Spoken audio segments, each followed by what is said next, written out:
Hello and welcome to session 2 of Free from the Yoke Rokugan.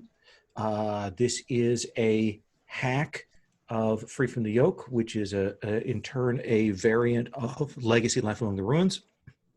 This is a generational, in this case, maybe not so much generational, but definitely over a wide span of time where players are playing both a family or a house and a character from that family or house. And we are taking sort of the L5R setting, trying to find a way to work at it. If you watch the previous episode, you'll hear me have talked about the sort of the setup for it and what the implications are and the questions of the problematic nature of L5R. That's all in there. It's a delight. You should watch that. But if you don't like character creation, don't watch that episode because it is all character and clan creation. My name is Lowell, and pronouns he, him, and this session is part of the Gauntlet Hangouts. The Gauntlet is an online gaming community, sort of online gaming club. We have a calendar app that's dedicated to that. You can find out more about that at gauntlet-rpg.com. If you check that out, you can find out that you can sign up for our games. We have waitlists for games. A lot of people come from the waitlist onto sessions. When we put games out weeks, 2 weeks, a couple months out ahead of time in mid-October, we have our next Gauntlet Open Gaming Gathering, which is the middle week of October. It is free. This is going to be our biggest of our Gauntlet Open Gaming things. It's taking the place of Gauntlet Con. We'll be trying to have panels and seminars in addition to gaming. It's all free. And we'd love to have people run for that. And we'll have signups, at the beginning of October. I'm going to be talking about that on all my videos until then. So get used to that particular spiel. Just as a reminder, our lines of veils established so far for the game, we have a hard line on suicide and sexual assault. And we have veils on childhood abandonment, eye injuries, harm to animals, sexual content, and spiders. Oh, and torture. These are all on the table as things we're going to, for the veils, fade away from. So we established 3 of the 4 clans last time.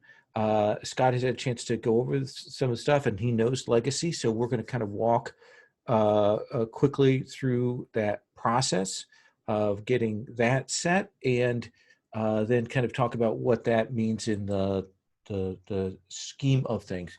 So Scott, you have chosen the Phoenix.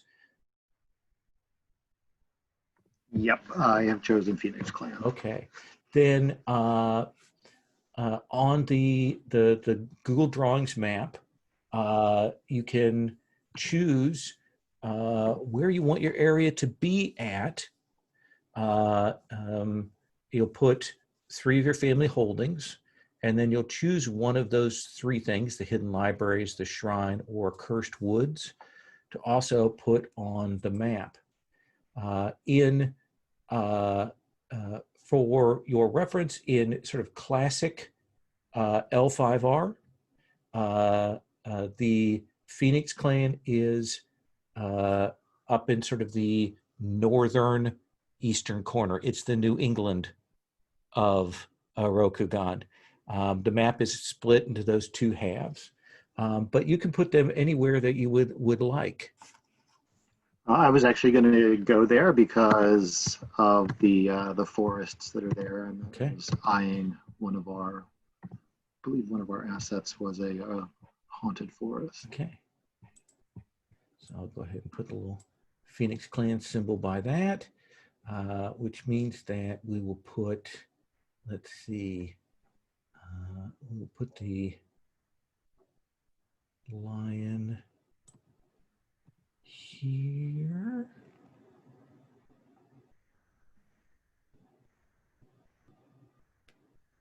That's a scorpion, so put the lion out here. The scorpion there. And put the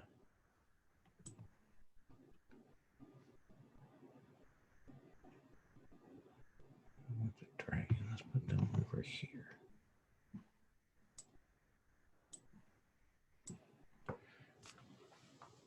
So they seem like good places, give us some range of movement there. So which of those three things do you want to put on the map as a landmark, do you think? I think I'm going to do the, I think the Cursed Woods now. Okay.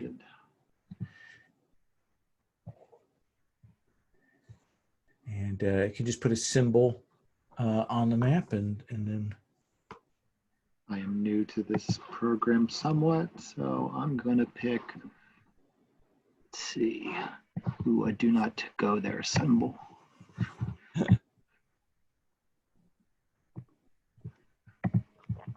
do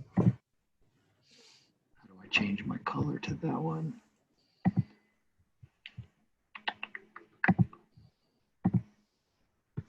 Here we go. And do you want it down this, is it that southern part of the forest? Is it the northern part of the forest? Is it all of the forest? What are you imagining there? I think that's actually a really good question. I hadn't thought about that. I think I'm going to make it the northern part. I like that idea. Okay. Okay. So.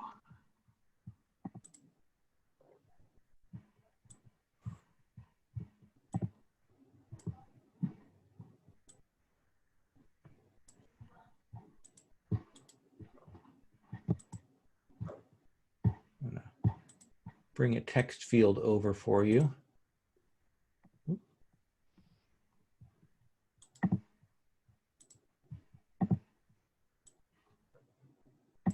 What do you want to call that? Just Cursed Woods for the moment? Yeah, let me bring up the fluff generator and see what I can get. Sure. Do they have any? Oh, these are just gonna, does this just make, oh, that's people, okay. Let's see. Boy, if my son was down here, he could give me some actual Japanese words. What a jerk. Let me text my son. Okay, I'm gonna get something. Cursed Woods in parentheses. Yep. And we'll move that up over by that for you.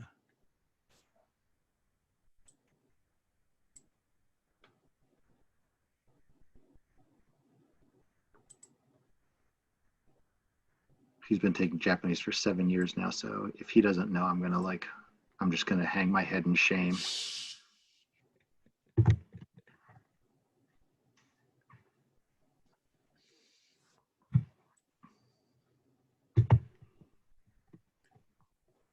All right, and then, so I've got the landmarks too, right? Yeah, and that's something we can put on the map as we go along. So there's no rush on that. So let's move on to things. What did you pick as your stat line for your family? So I went with, let me scroll up on the playbook. I went for the third one, so it's reach one, grasp. I'm in the wrong thing. Reach one, grasp one, slight -1 if the clan has relied on dedication of the Shiba to lead. Okay. So a more martial clan. And then tell us about the rules, others see us, and but we are choices that you want to make there. Okay, so I've made them, but I'm still thinking. But for the rule, so Agashi Kazumi is our clever daimyo whose hold on the clan is strong. And others see us as haughty practitioners of potent arts who answer to no one.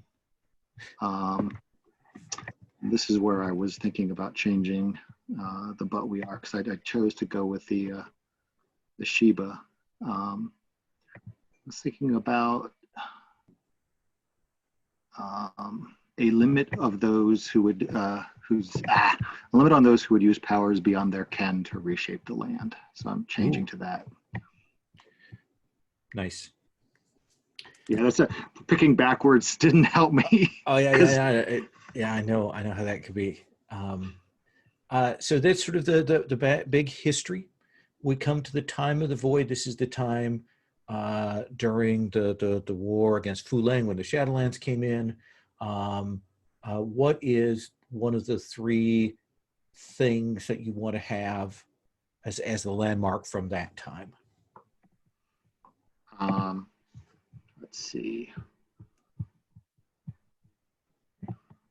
For those who don't know, I'm really slow with my trackpad. Oh, I forgot they have the trackpad. Yeah, I can't use mice for arm reasons. But so, okay, so landmarks, let's see. So, again, I'm looking in the wrong column. That's a really bad mistake in this game.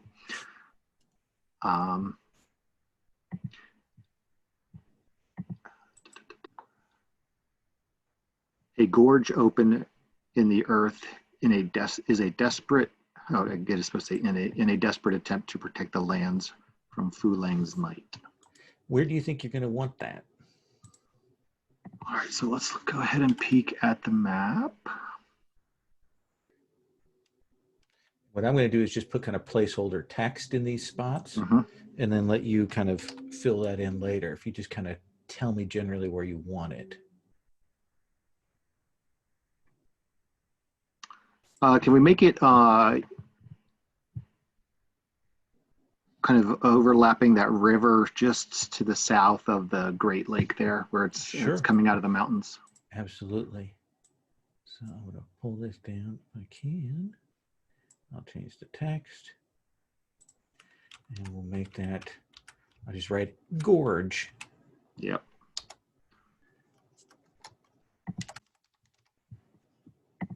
Okay. And then we're going to ask these questions about your history. So the first one is, why did the elemental masters of the Phoenix clan open the Black Scrolls? These are terrible ancient things that have been held away to try and keep the power of Fu Lang down. Why did they open it up?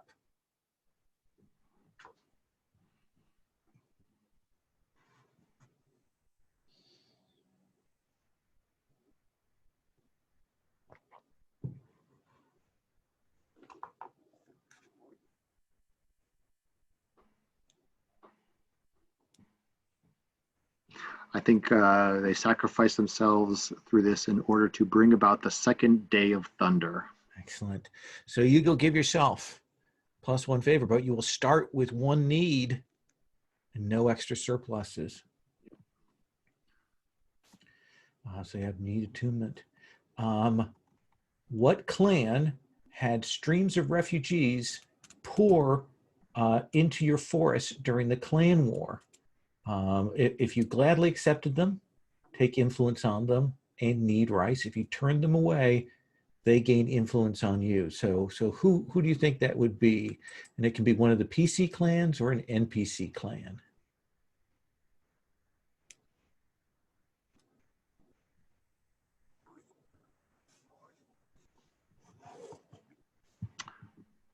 Let's go with,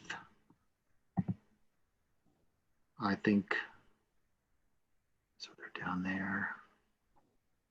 What they would have been. Okay, so Scorpions down there. Your 4 closest are Unicorn, Lion, Crane, and Mantis. I think it's the Crane did. Okay. And we did accept them. Okay. So you will take influence over the Crane, but you will gain a second need of rice.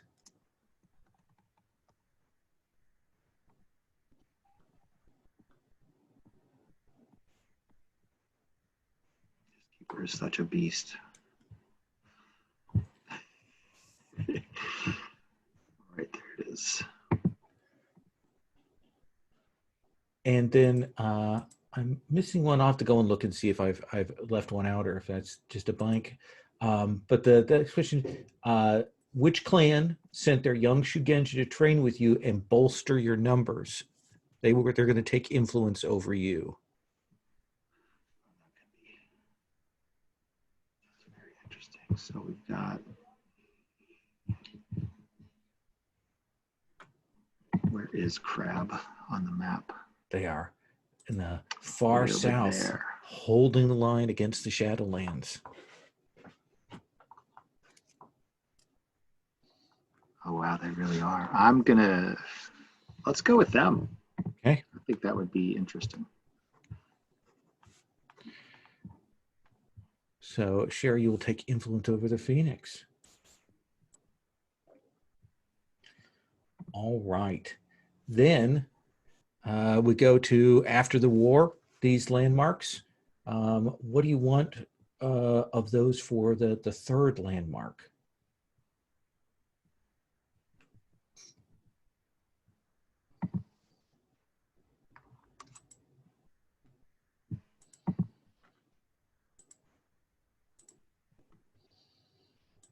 I think the silkworm shelter.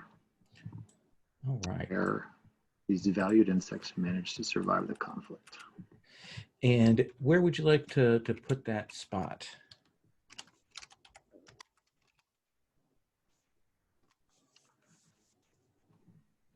What if we put it just so south, so on the coast there, but we're below where you have the clan icon. Okay. We'll put that there. All right. And then what do you want as your doctrine?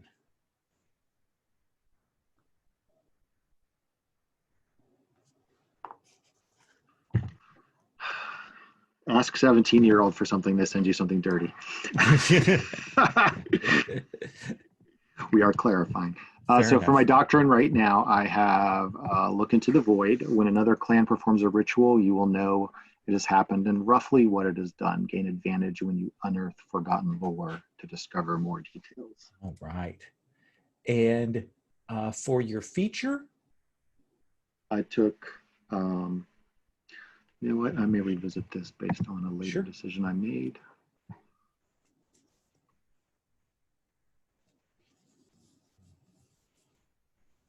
No, I think I'm going to stick with it. So it is the 1,000 Shrines. Your center of power is also a center of pilgrimage, drawing people from far and wide. If you start a season with a favor of 0 or higher, gain surplus coin, surplus prestige. That is a good one. And so when we come to the start of the season, when we do the court, we'll have you make that choice. And then of your resources, you're going to pick 2 of those as surpluses. And, you know, you can use them to negate a need you already have. And then the other 3 are going to be needs. But I will let you pick about that. Your characters get a +1 to lore, cunning, always know how to read or write, and your non-Shugenja can sense when spirits are nearby.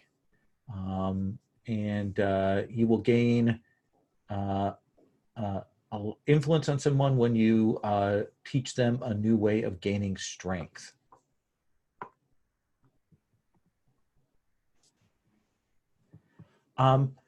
Let's have just quickly our returning clan people quickly go over what their moves are, and then we'll have you pick yours. Sherry, what moves did you take for your clan? So I chose Endure. The crab have been hardened by the struggles against the Shadowlands, gain advantage on Hold Together, and your characters have an additional light wound slot. And then trade networks, at the end of each season, name 2 settlements your traders have linked and draw a road between them. Nobody who moves resources between those places needs to trigger logistics. I have no idea how that comes into play, but I'm sure that it'll be just the most fabulous move that I've chosen. You'll be able to mark up the map and then not have to worry about moving things around. Okay. All right. Tyler, what did you take for your Crane Clan moves?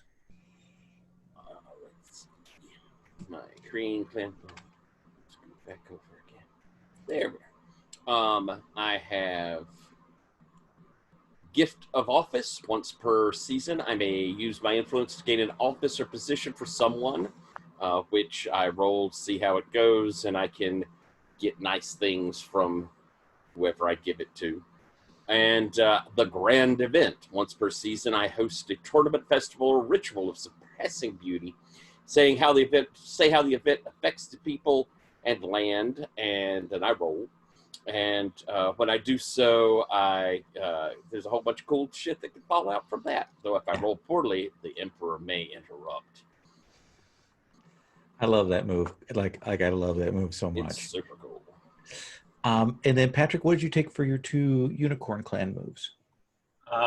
So I have the Strength of the Mare, where my herd masters are a mystery cult, and we can call on the Strength of the Mare as a ritual to help with strength, endurance, healing mounts, or opening gates to ancestral pastures, which is cool.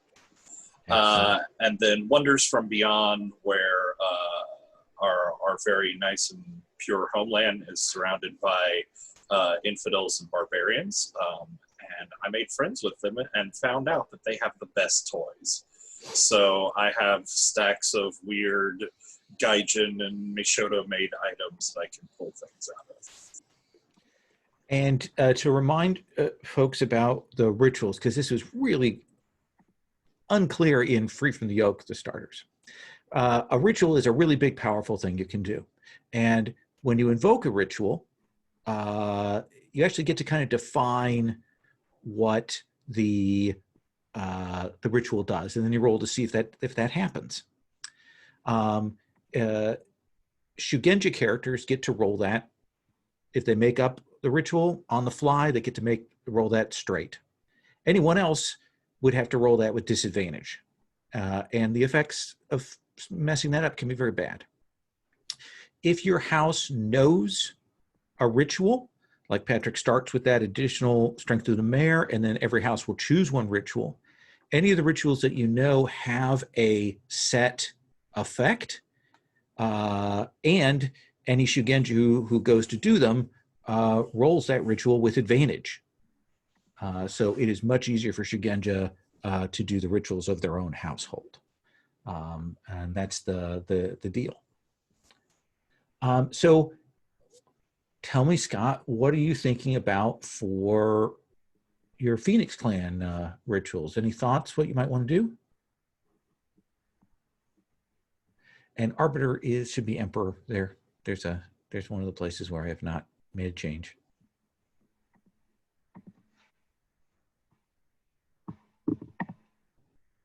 I'm there now, so let me look. I'm off mute, right?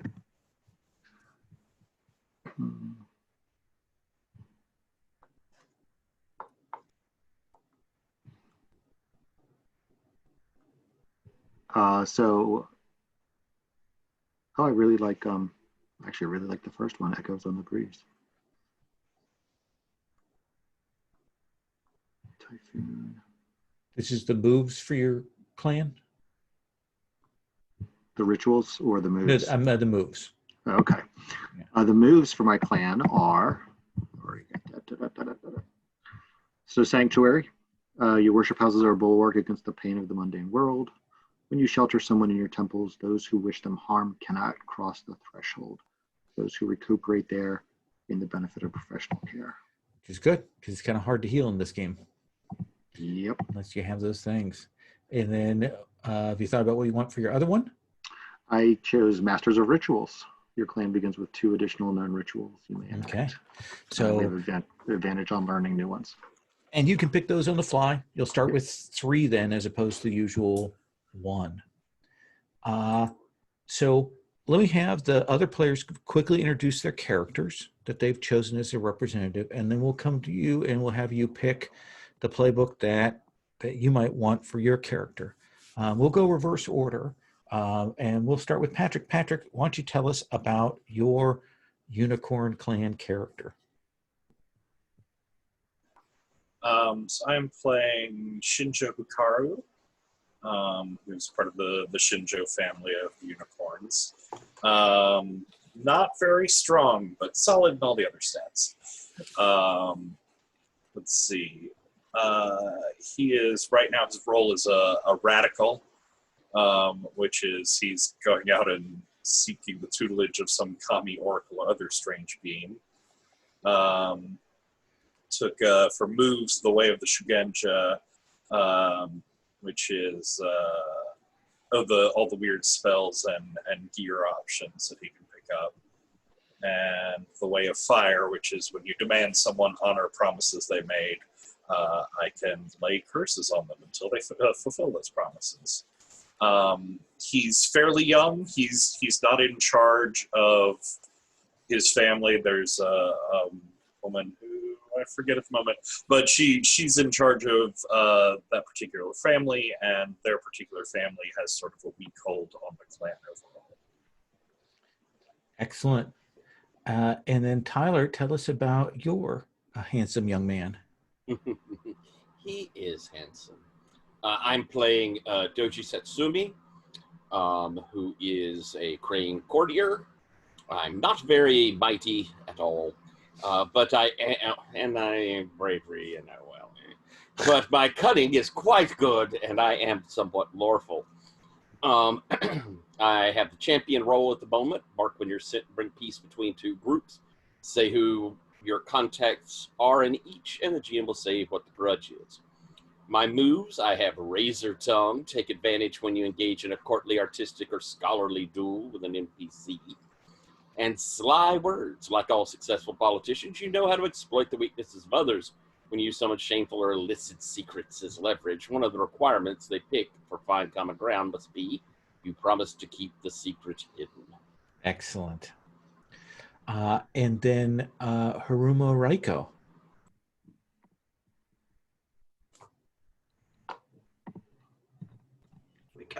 So I'm playing Haruma Raiko.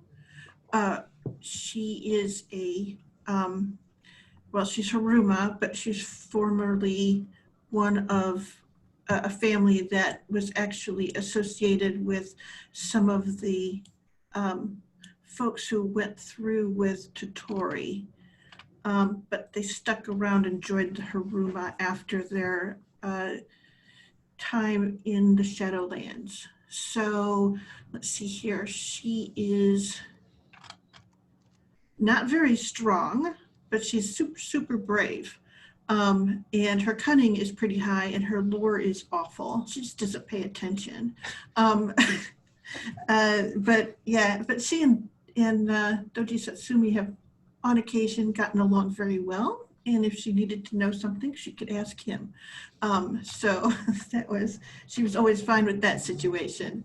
Let's see here. What else do you need to know? My role right now is leader. Just because I thought, okay, so we got to be doing something. So I'll mark it when we lead an expedition. So start out as the one who's leading whatever expedition we're on. And I say what my objective is, and the GM will make it impossible. And then my moves are range far and wide, which means I can travel across great distances far faster than others would expect. If I'm not in the current scene, I can roll bravery to appear from an unexpected direction. On a 7 to 9, I've brought some trouble with me. On a miss, I'm arriving under duress or severely wounded. And then know your adversary, which is when I have the time and vantage point to study my foe unobserved, I gain hold equal to bravery at any time.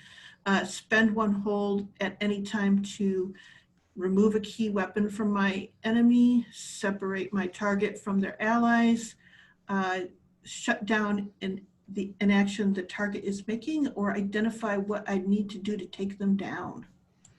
Excellent. So we have a scout, a courtier, and a shugenja. And the thing that we did say is that we prefer everybody, at least in this first round, to take a different playbook from one another. So Scott, what are you thinking you'd like to do? I'm going to do the merchant. Okay. I was eyeing the scout, but this is all easy. I've made no decisions that matter. So I'll do the merchant because it sounds pretty interesting and totally not like a normal thing that I would do. Let me bring over these backstory questions.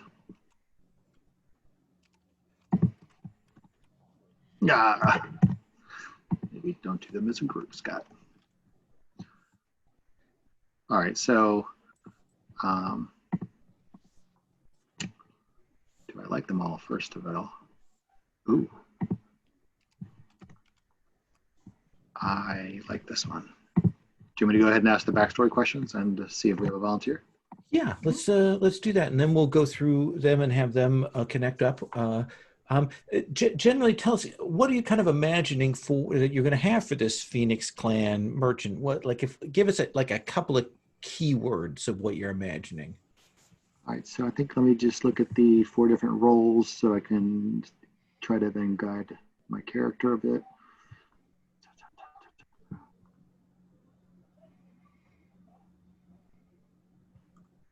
I think I'm going to be a younger clan member. Okay. Most likely a agent, though, who uses their innocent looks and young age to mask that they are indeed an agent. That makes sense. Do we have any might in this group? No. Nope, not a fighter group are we. I mean, is there fighting in this setting? Will that even come up? Nah. Seems unlikely. I'm sure we're all excellent talkers. Oh, That's why you have secondary characters. Yep. Yeah. All right. Well, that gives it a kind of a sense that. So what are you thinking about for your backstory questions? So I really liked this one. It's not the only one that I liked, but so-and-so, hopefully one of our kind players, scuttled a trade deal, but it ended up better for me in the long run. Anyone want that? I might could take that. That seems up my alley. How do you think it came out better for you? What was that turning point that ended up saving it for you?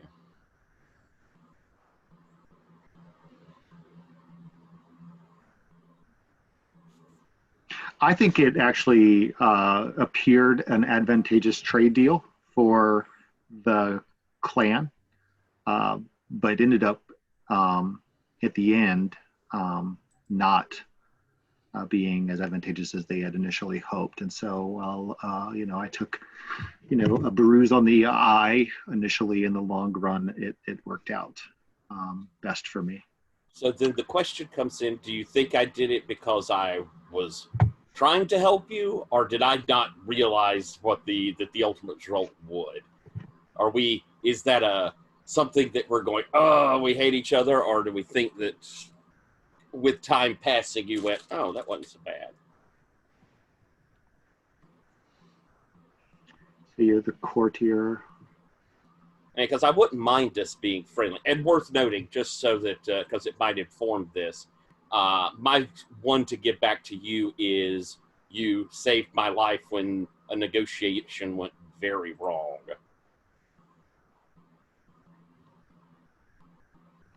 So let me come back to that question. Do you think your action was first or mine was first? What would you like?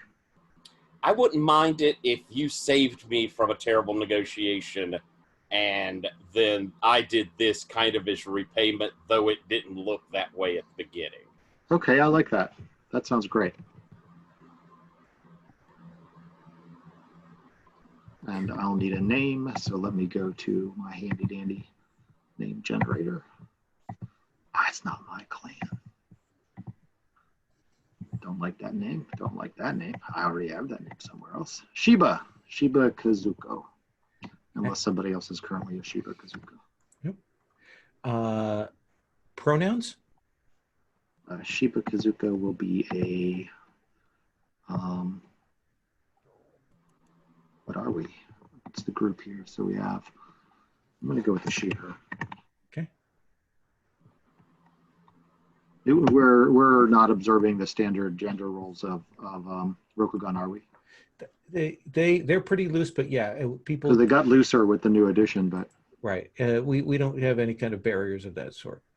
Okay. I completely messed up the I got it. formatting.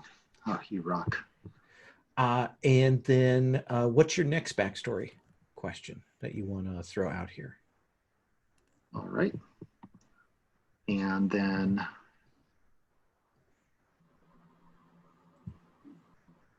somebody has been a useful resource for goods or information?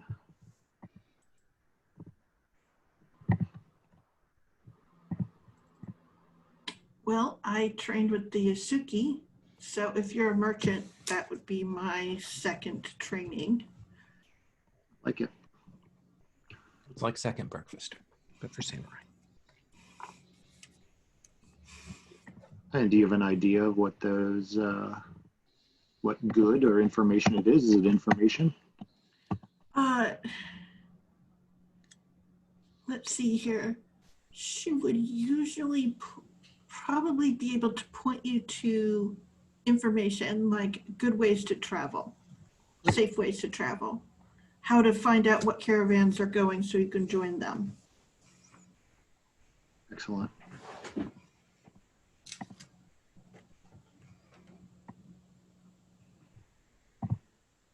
Do you have a backstory that you think would work for Patrick's character?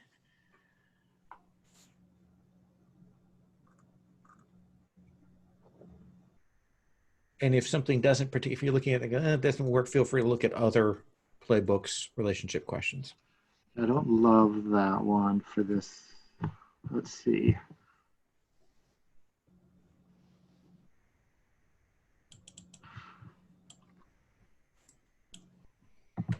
How about, I like this from the priest monk one. I've heard fascinating stories about, I guess that would be Shinjo. Is that cool? Yeah. I don't know. Do you think it's like tied into his magic or tied into the unicorn clan's like connection with the outer world and other societies? Oh, I would like it being otherworld. You know, and just loving these stories with wide eye and you know, a plum, just and playing up the innocence of the character, which some of which is an act and some of which is true, is real. A young person still does have wonder about the world. Nice. So like strange travel stories and sort of the equivalent of like urban legends and myths from far off countries and that sort of thing. Yeah. Cool.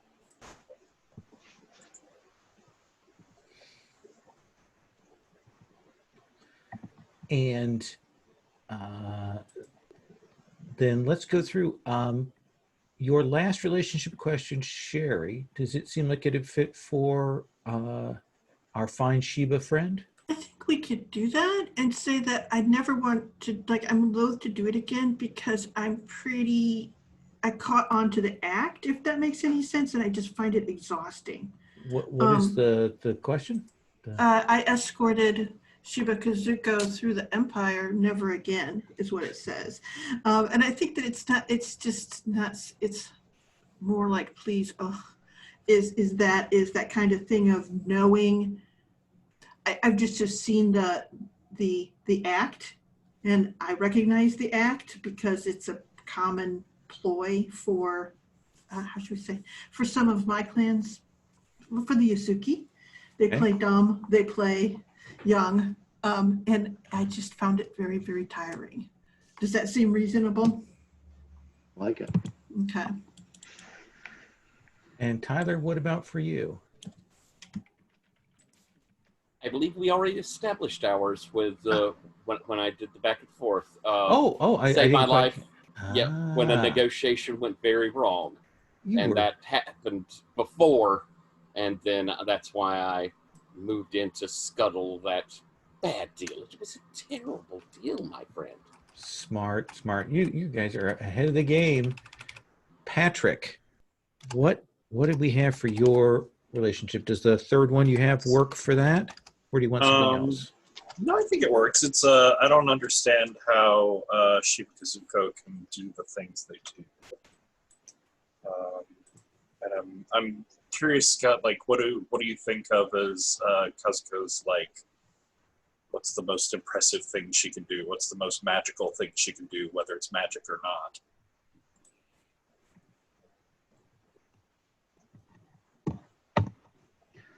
I think she's one of those that, when it's, in a, um, actually, I've been watching a lot of Death in Paradise. I'm, I'm like the person that knows somebody in, every city who can do the thing that might be a little bit on the sketchier side. Nice. So it's this thing of like, how does she know all these people? How does she know? Oh, I know a guy. Oh, I know a girl.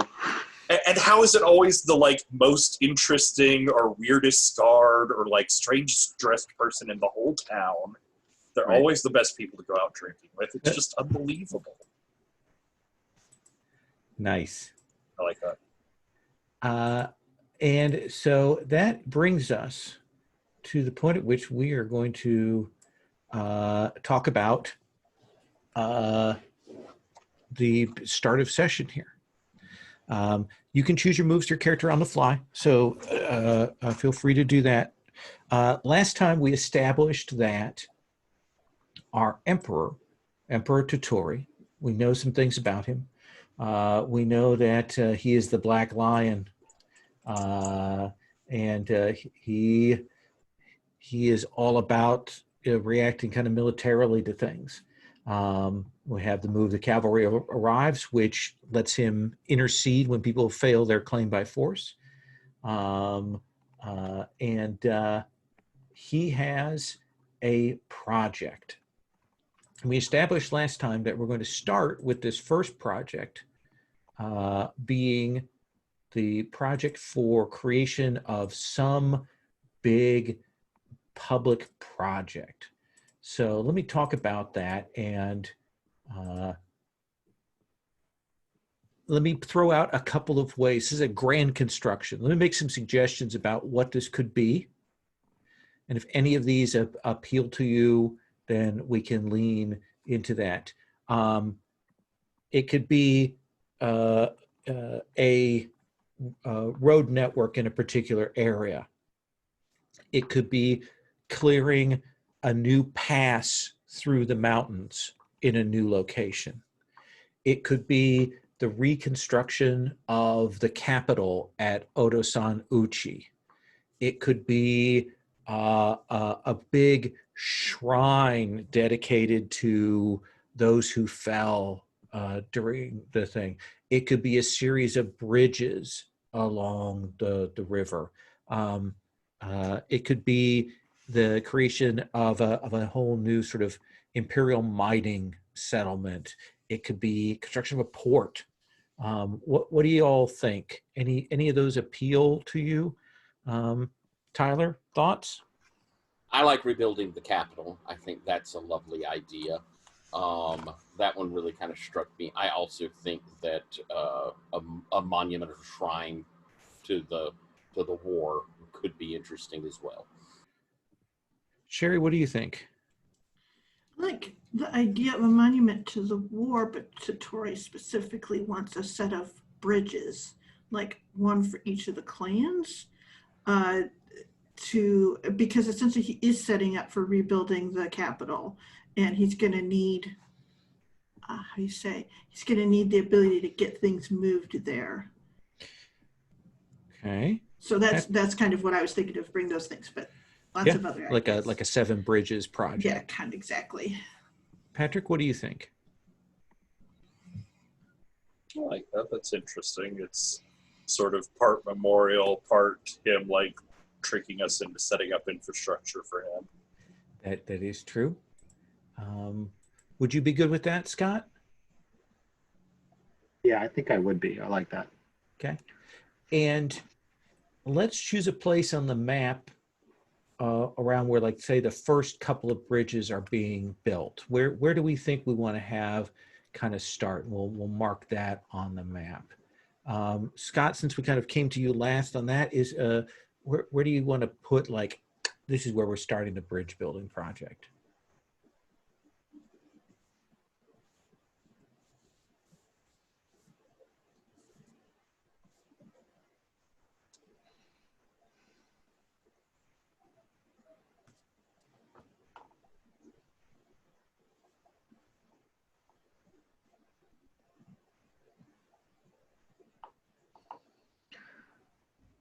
as so many good places. How about, I guess that river just to the south of the spine of the world mountains? Okay. So below Motto's Folly. All right. So that section from between sort of the unicorn clan down through the scorpion down to the crab there. So I'm going to kind of, let me see if I can just do a little rectangle shape and kind of, whoop, well, that doesn't, not a very good thing. Edit, undo, was it? Can I do it with no Oh God, factor? just let Patrick do. I mean, sorry. Gosh, you, I'm kidding. I'm the meanest. you know Savage. nothing. You know nothing. Okay, That was there. really great, Jerry. Look at that. Look at that. I got a little blue box on the board I made. Everyone at home, I did an awesome job. It's a rectangle. Rock It's on. beautiful. It's a beautiful Can rock. confirm that it is a rectangle. So then let me come to you, Patrick. What is the construction displacing or disrupting? What is being affected by the construction starting in that zone?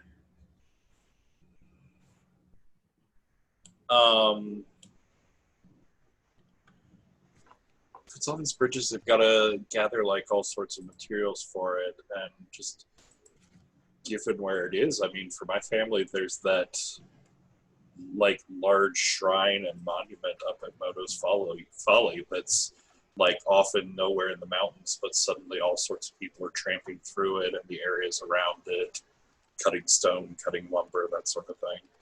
So population shifts in an area that was normally unclaimed, probably disrupting farming in area and stripping of resources.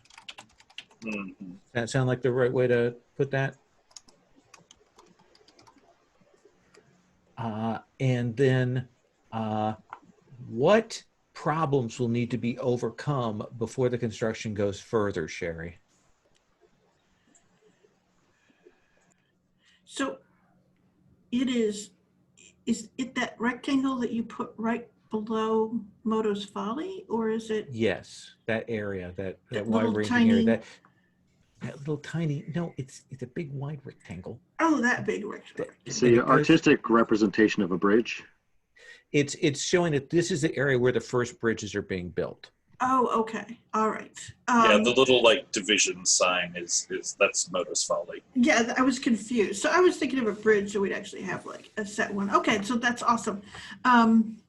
So I do think that the problem is, and every Caillou will shake their head, is that they've chosen it too far into the plains. Moving the stone down there will be hard, muddy work because they've got to move stone over what is essentially pasture land. It's just not, there are no roads of any worth that go to the stone supply. So Okay. Such a road has to be laid down to get the stone to where the. So transport is the big issue there. Right. Okay. Let's see. The project will increase when things that would surplus is delivered that could be useful. They've got some examples: metal, artisans, engineers, recruits, lumber, order. All of those things are surpluses that can be delivered to the site that can act for the positive. The turmoil for the project will increase, the doom track will increase when the construction collapses or subsides. Saboteurs attack the building site. Leading architects, builders, and engineers fall out or suffer illness or injury, and turmoil exceeds control. That'll happen once, possibly once per age. And yeah, I will add transport as a potential resource. Okay, so this. Okay, so there's all of those things. So that is what we know about that. And then when it resolves, there's all kinds of awesome stuff that will happen. So we're going to begin with our court. This is the holding court move, where we're going to make a roll based on favor. And we're going to use this to kind of set things up, establish tensions, and get things set. Now, in this particular setting, we would call this the Winter Court. The Winter Court is held, the emperor is there, and representatives from all of the clans come and present themselves, and that's our holding court move. Now, in this setting, at Winter Court is not held at the capital, but is held and put on by another clan. It is both a moment of honor, but it is also a thing that requires some heavy lifting. So I think we left off with Tyler, the sort of last possible response. Tyler, what clan, PC or NPC, is holding the Winter Court this year? I think as a sign of trying to alleviate old slights, I believe Lion. I think Toturi has gone to Lion. All right. And we have several Lion families. Are you familiar with Lion families, or should I go through them? Akodo is Toturi's original family. They are the family of tacticians, and they have fallen on hard times. The Matsu are a matriarchal family that have berserkers amongst their line. The Kitsu are their Shugenja that draw a family line back to the sort of lion peoples in the past. And Akoma is the sort of the lore keepers and bards of the Lion clan. I am certain that I'm forgetting one of the Lion families, but those are the four that I remember off the top of my head. Did you get their Shugenja? That's family? the Kitsu. Kitsu, yeah. That's the one I always forget, so.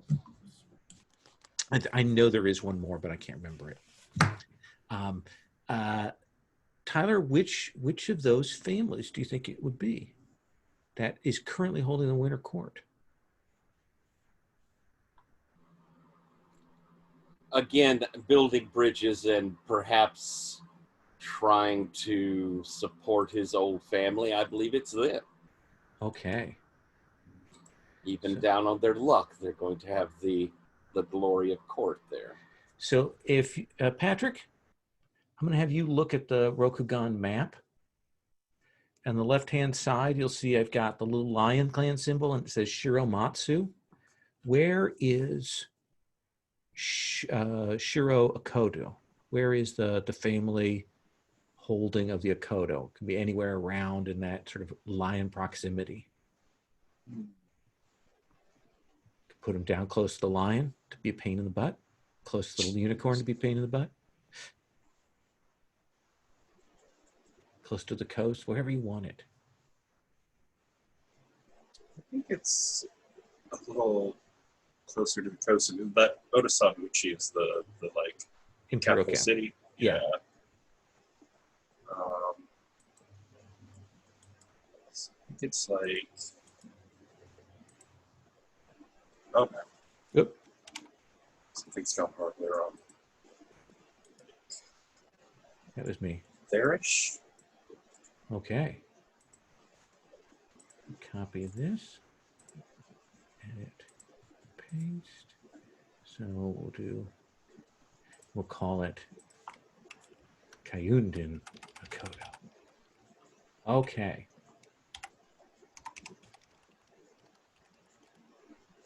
So we take up with our families at Kayundin Akodo.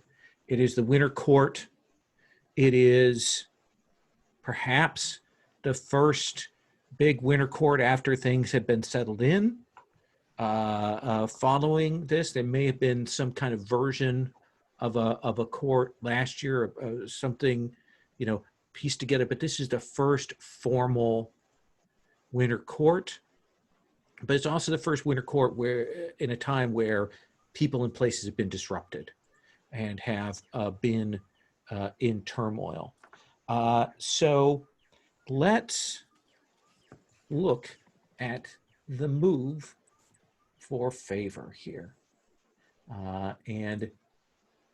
This is the, where's that thing? Claim of force. It is on the, hello, how many moves can we have in this game? Look, favor and ages. There's another one. All right. At the beginning of each season, the Emperor calls on each clan note to serve them. Roll plus favor. Doji Satsumi, my Crane Clan friend, what is the Crane Clan's favor currently? It is a 1. It is a 1. Would you please roll your favor? My save rolls didn't stay. Oh, well. Hold on just 1 second. Let me set them. And I am going to roll. I got a 7. You got a 7.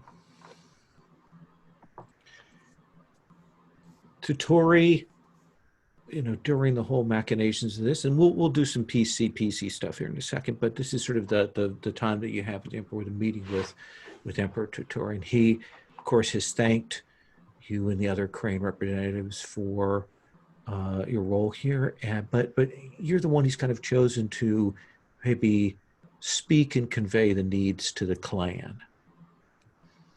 And he says, how old are you, Doji-san? Great Lord, I am 26. A certain age of maturity. By the time I was 26, I had seen many battlefields. I would wish that I had the greatness of our Lord Emperor.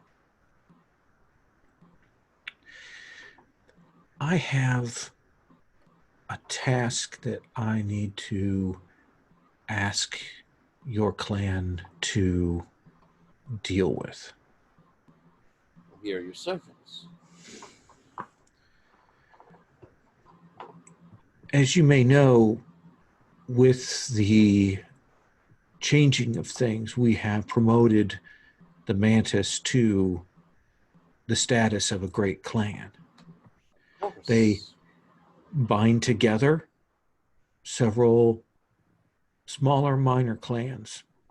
It is a question whether they will profit from this and whether they will manage to hold things together.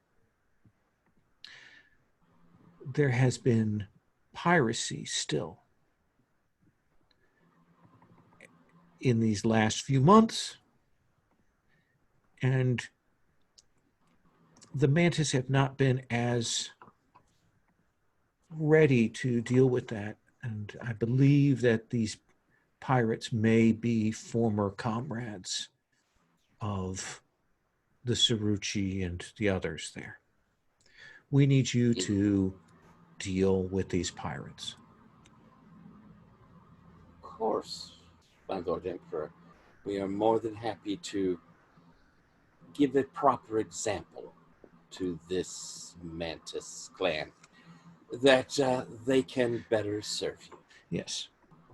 And again, it is not the Mantis clan themselves or the pirates, but people who were formerly of them.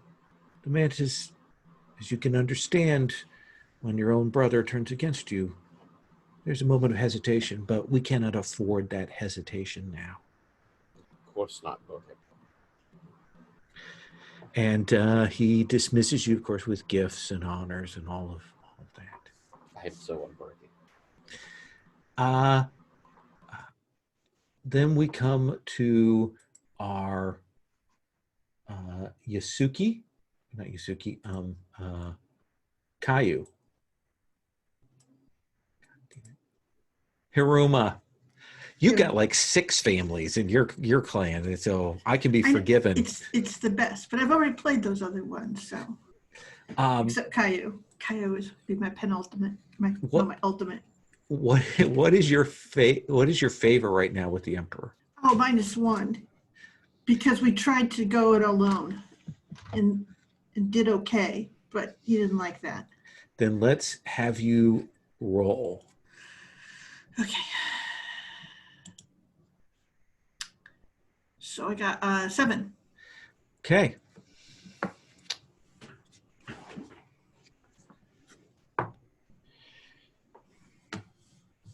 Calls you in to speak with you and says, I've heard rumblings from your clan, a certain dissatisfaction with our current plan to provide a stronger bridge network within the empire. And she kind of bows her head and she says, are you referring to the Caillou? And she sort of stops and says, they always rumble and grumble. They're engineers. That is true. This project is important. And I wish that the Caillou demonstrate both their skill and their dedication to Rokugan. And I wish you to supply the necessary engineers that will be required to carry out this project. And she will nod. And she'll go, I already know the question that they would first have. She sort of stops and says, are the bridges to be wide enough to march across an army? Or are they to be narrow enough to slow one down?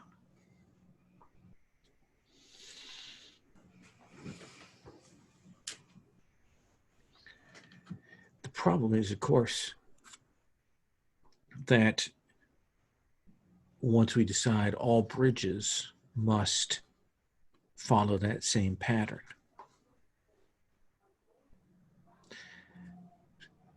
So let us say that slow and steady wins the race. All right. And Toturi will dismiss you. She will bow and go. And our unicorn pal, Hey, buddy. Shugenja. So what is the unicorn's favor with the Emperor? Plus one? Plus two? I think it might even be, no, wait. Unfortunately, it's -1. But it's not our fault. It's just because people refuse to stop talking about how at the beginning of the war, we were all like, hey, have you heard about this new Fulang guy? I hear he's pretty cool. I think he's bringing in a new form of government that we all should follow. And then he turned out to be evil and undead or a demon or a fallen god or something like that. It was real mad. All of the above. Autocratic necromancy. So anyways, because of people's long-standing prejudices. Exactly. So let's have you roll. Well, that is 7 -1, of course, being 6. I think that's a 6. Throughout this process, you arrive at court, and Winter Court is not your environment, right? This is not where the unicorns shine. But I've got the clothing for it, but everything's slippery, and I can't take my horse everywhere. And you put your best foot forward, and yet at every turn, when you have attempted to get an audience, gain attention, you have been continually stymied by the scorpion. First of all, your finest courtier, coming from the Ide clan, who is prepared for this all year, when he arrived, within a few days, he was embroiled in a scandal and had to head home. And there have been moments when your other people, when they've been forced into poetry contests, which is not their skill, and they've been subject to mockery and things like that. And the emperor never really calls on your clan to do anything. What did we even do to the scorpion? We haven't done anything to scorpions. So you're going to lose your influence on all the other factions. I don't care. I don't even care about this court. But you're stupid. You're all stupid. But the emperor makes no demands of you. You see others walk out ashen and pale at the what has been called on them, but Yeah, that's because he doesn't even know what we could. Like, he doesn't even know what he's missing because he's done and this court is done. And last but not least, our Phoenix Clan representative. The Phoenix Clan, what is your favor? Our favor is 1. Hey, +1. You and the crane. Yes.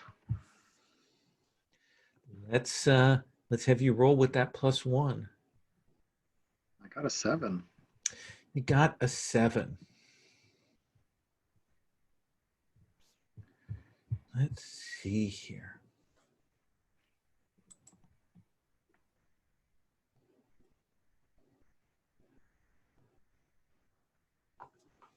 Says we know we honor and respect the Phoenix Clan and the work they do with the spirits of the land and the spirits of the world.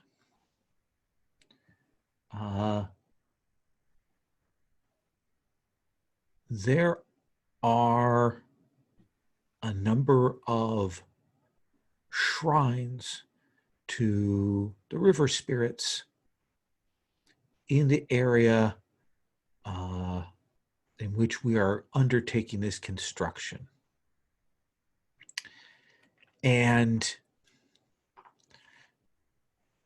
we have heard from our Imperial Shugenja who have gone there that they have not reacted well to this intrusion. It is necessary that your clan send Shugenja to deal with the spirits of the river along that way, to appropriate them and make them amenable to the work that we are doing.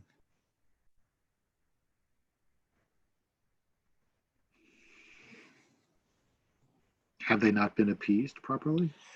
We have attempted appeasement, but they have not listened. This is why we have turned to the Phoenix to bring their expertise to bear. Can you bring them into the fold? It shall be like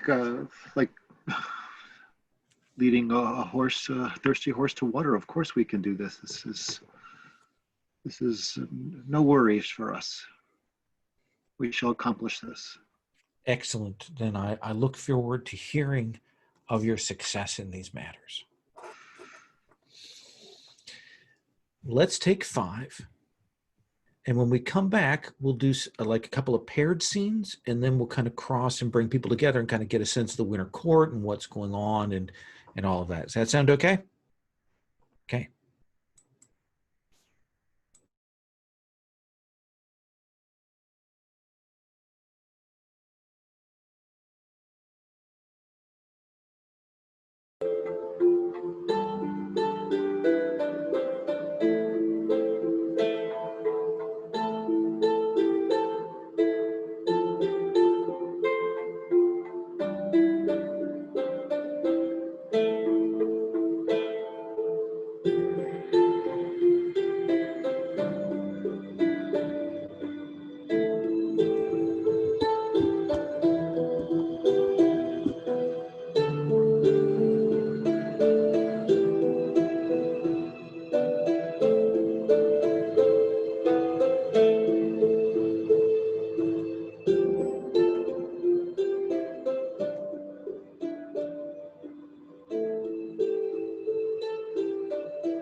here is why I'm not doing virtual background. One, because it gets real fuzzy around the edges. But two, my beard is fading into just the right shade of turquoise to sometimes sort of turn into the background. So I have this weird glitter effect.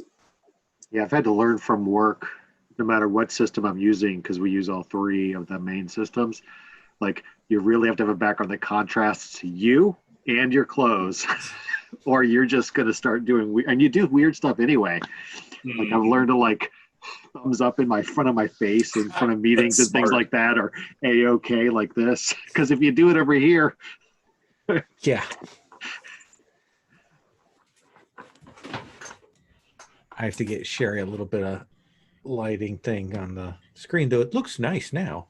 No, it doesn't, Excellent. because essentially this front line is just turning me all pink. I mean, Okay, I'll get that. no, you're doing good. I just don't have any natural lighting. During the day, it's like completely different looking. Like I look like a human being instead of I don't know what this is. Some sort of golem. It's a golem look. So, You don't look like a golem, it's flat lighting, so. yeah, exactly. I look like an Efreet. I am red. We can't see it, but you're contrasted against a lot of green right now. Mm-hmm. Yeah. If I had a white hat, it would do it. I have been to that castle. That castle's awesome. Oh, wow. Really? Oh, Awesome. it's beautiful.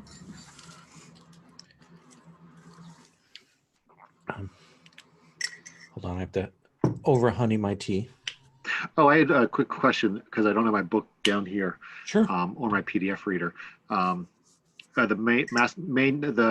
stat maximum is 3 or 2. I believe it is +3 and -2, but Okay. you will almost never get to +3 in this game. Right. And the inheritance you get on all characters or just the characters after the first? All characters get that inheritance, That's fine. including quick characters. If somebody makes quick characters of your clan, they get that benefit as well. So let me talk structurally about what I want to do. I want to do some paired scenes, as I said, and then some an all-in-one meeting. And then I want to kind of talk about the role that you've picked and because you pick a role and it triggers, and we'll kind of set up those things. That'll give us some objectives to kind of go through, and then we'll kind of get to our standard play. So let's start with a meeting between two old friends here in the Winter Court.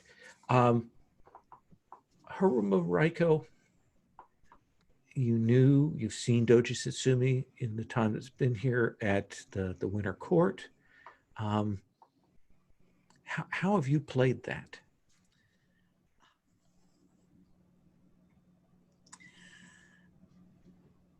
I think she enjoys watching him, and she enjoys, how do you say? She enjoys doing it just enough so that he's aware that she's watching him, but she watches other people. I'm not sure that she's subtle, but she likes putting a little bit of pressure on him. But she doesn't approach him or anything like that. This is his game in his world. And she's also wary that there are plenty of scorpions here, so she's not giving them any ammunition so far as she can tell. But yeah, she kind of, I would say, doesn't shy away from him or anything like that. And Doji Satsumi, what is it that happens? What changes that kind of makes you?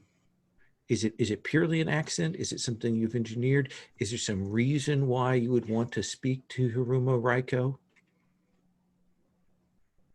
I think I've been noticing that she will watch me on occasion, and I think I've even kind of slyly, especially considering the seriousness of all the business, I think I've winked in your direction once or twice to give this sort of, I see you there, sort of thing. But I think it definitely would have been engineered to arrange for a visit. I don't know. if I would need to send my card to ask if I could come visit, or if it would be an invitation.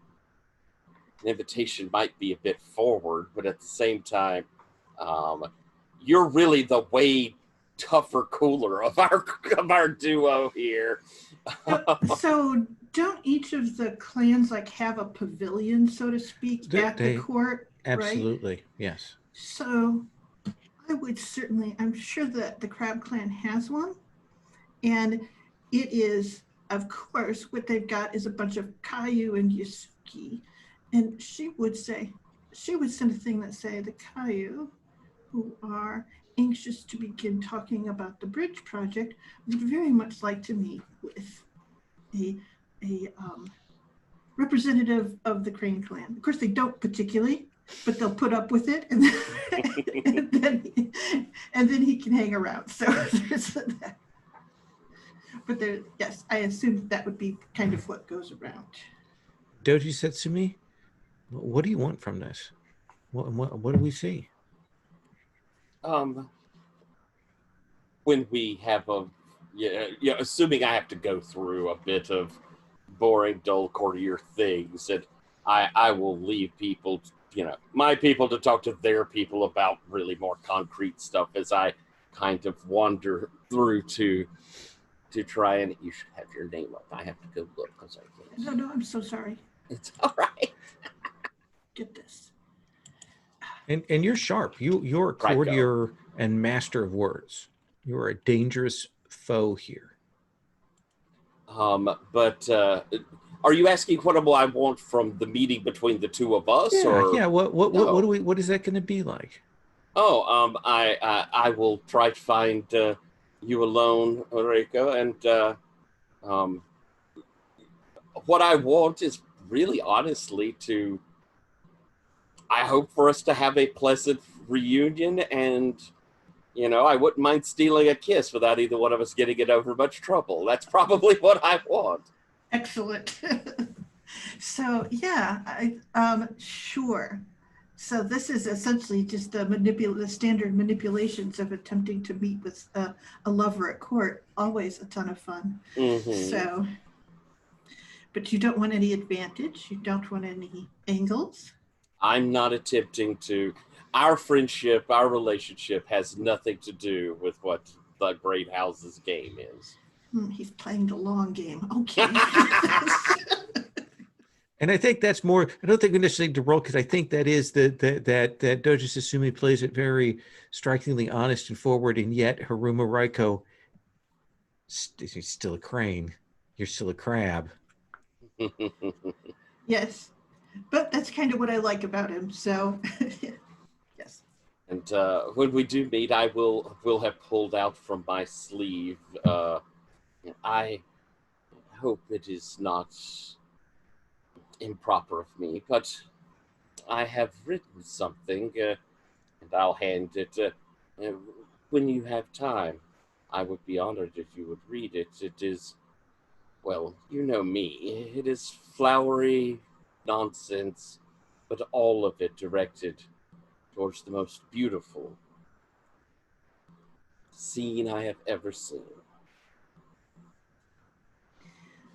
I look forward to that time when I can look at it. You have been well. Yeah, she tucks it into her sleeve. Actually, surprisingly subtle for her. And she goes, I have been fine, traveling a great deal. You? I hadn't seen you or heard much of you on the road. There was much to do at home, and the Emperor and my daimyo keep me busy. I'm afraid that I have to look east soon. Our Emperor asked that I assist in solving a piracy problem. Oh. Which part of the coast? Mantis Island pirates. But the pirates shouldn't be acting right near their coasts. I'm guessing that Truthfully, they're probably acting upon ours. It would not surprise me if they've been raiding trade between Doji and the capital. Hmm. Well, they are lovely ships. She sort of stops. Do you have contacts with the Mantis at all? No, the Mantis are such a fractious lot. One wonders exactly if you could call them a house, but our emperor does, and so shall I.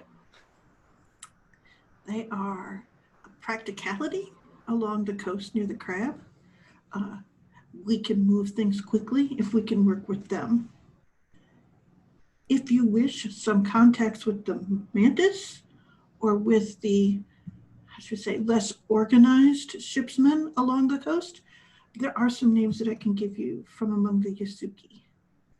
If any information on Mantis that I can convince to evacuate these pirates from those waters, I would rather see Mantis risen up than cause disturbances for them right now. Right then, and she goes, I will write a letter. And what have you been doing? What did our glorious emperor have to say to you? He made mention of the Caillou. And she goes, it only makes sense. He has a great work in mind. It would be, and she sort of stops and goes, if he brought engineers from another clan into that part of the kingdom, there would be a great deal of, how should we say, do not think the bridge would go up as quickly. Is there anything that I can do?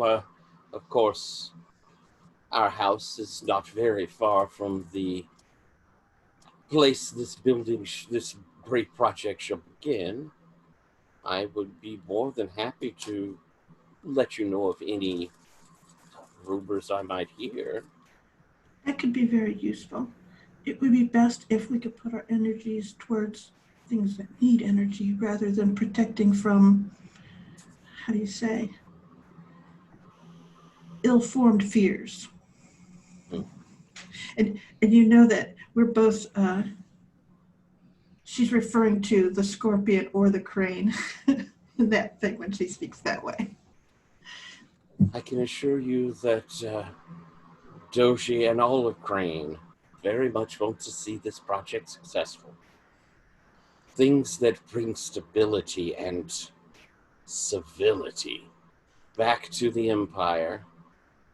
We should all be working towards that. I'm going to cut there to seeing the unicorn on that mention of civility. What do you think has been with this disruption here, that the attitude of the unicorn here at the Winter Court? Ready to leave, trying to keep their heads down? What do you think that is, Patrick? Yeah, I think they're agitated. A lot of them are ready to leave, and the few people sort of in charge of the delegation keep telling them like, no one's allowed to leave yet. It's one of those things. No, I know nothing's happening, but we have to stay because I can't tell you why, but we just have to. And Shiba Kazuko, how is it that you appear on the scene to maybe relieve some of the tensions within the unicorn?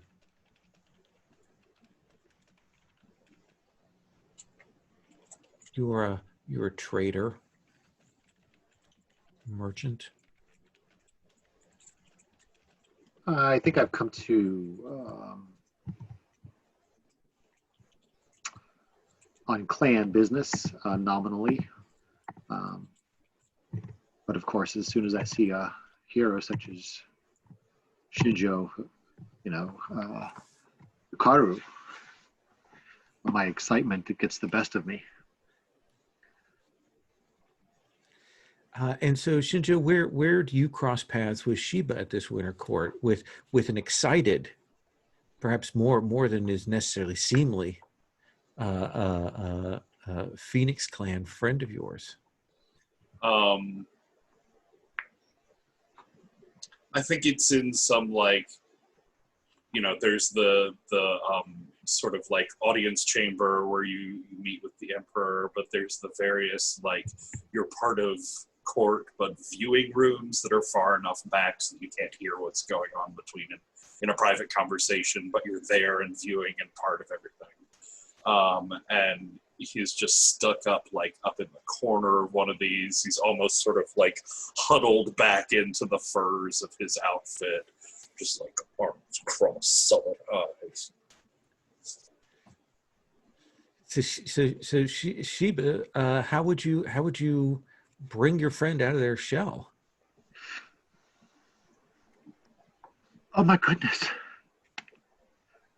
Is it really you? Are you? I've heard such. Oh, I'm in the presence of greatness. I am honored to be here. You should not mock me so. There's no one here. I am nothing. I'm just something that our horses dropped on the carpet, or at least that's what everybody looks like. No mocking intended. My excitement is earnest. I've heard tales of your adventures. They've reached my ears. I've listened to them for years. I grew up enchanted by your journeys. You continue to mock me. No one tells stories of my journeys. Maybe not to you, but they tell such wonderful tales.